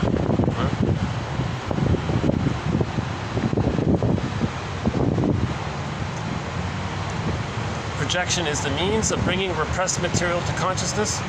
Okay, so in the last video was the theater of the mind quote. Okay, this theater of the mind. We want to understand this theater of the mind, this internal object relations world. So one guy says, we created a traumatic script. Okay, we want to unpick the threads of that, find the script, find that traumatic, identify it, and then slowly unpick the threads of that traumatic script. Use those threads to weave a new, healthier script. Manager said to a client, "Oh, these are problems you're talking about. We may say that this is what your script is doing to you. Well, let us, as a team, let us see what we can do with that script. Make it conscious. Number one, identify it, make it conscious. As you make it conscious, feelings come up, you're building the nest, the egg comes in, the feelings come in. So we're trying to get back the golden ball. The trauma is we lost the golden ball. We repeat because we lost the golden ball. We repeat and search for the golden ball. Okay, finally, when we get it, we stop repeating and we make sense. That's the hero's journey. You get back the golden ball. Right? And this motif is expressed in a variety of ways in myths and fairy tales, right? Yeah. Okay, here's my, here's where we did the video, right in there.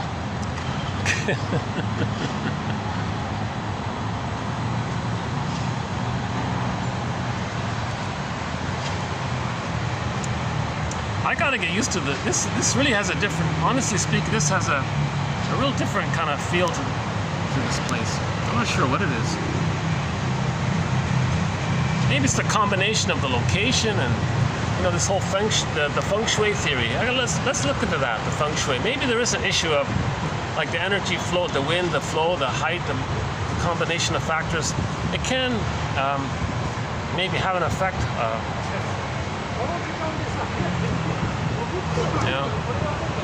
So people, you know, they're careful about where when they place their furniture.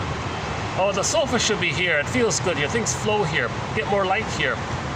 No, put the sofa here. No, put the table here. Put the bookcase here. You want to arrange it sort of intuitively. You try to kind of arrange things where things kind of flow easily. You feel more relaxed. So the study of this is, they call it the feng shui. Where should something be that facilitates the flow of the energy? You know, you got the north, south, east, west, and elements and water, and maybe you want to have you know, it's like a fountain here or something, or a nice painting here, or put some bamboo here or something, you know, and you know, a certain kind of wood maybe, or a certain table, or a certain shape or something. So apparently this is an interesting topic, eh? Yeah. So maybe psychoanalysis is a kind of a searching for our own inner feng shui, right? Maybe the feng shui within is all, you know, kind of, there's a, what do they call it? I guess it's bad feng shui. Can we say that? In the unconscious, maybe there's bad feng shui. We're looking for good feng shui. F-E-N-G, is that right? F-E-N-G, S-H... A-I, is that right? Feng shui. F-E-N, that's the first part. It's the study of the arrangement, like physical, like furniture thing, like buildings, and like the arrangement of things, like city planning, I guess. There should be a park here, you know, a kid playground here, and the roads should be like that. Have some kind of arrangement. Something to do with like the energy flow, right? Just like this video is going to cut out any minute now, so when it does, that'll be the end of it. And so today's video is mainly by Margaret Little. In the next video, we'll do some quotes from another Margaret Clark, mainly on religion. So we have a thread on the psychoanalysis of religion. Religion is jam-packed with psychology, so we'll have a couple of good quotes from her. It's been a long time since we've added quotes to our thread on religion. So I feel refreshed to add a few more. That's a good one. Again,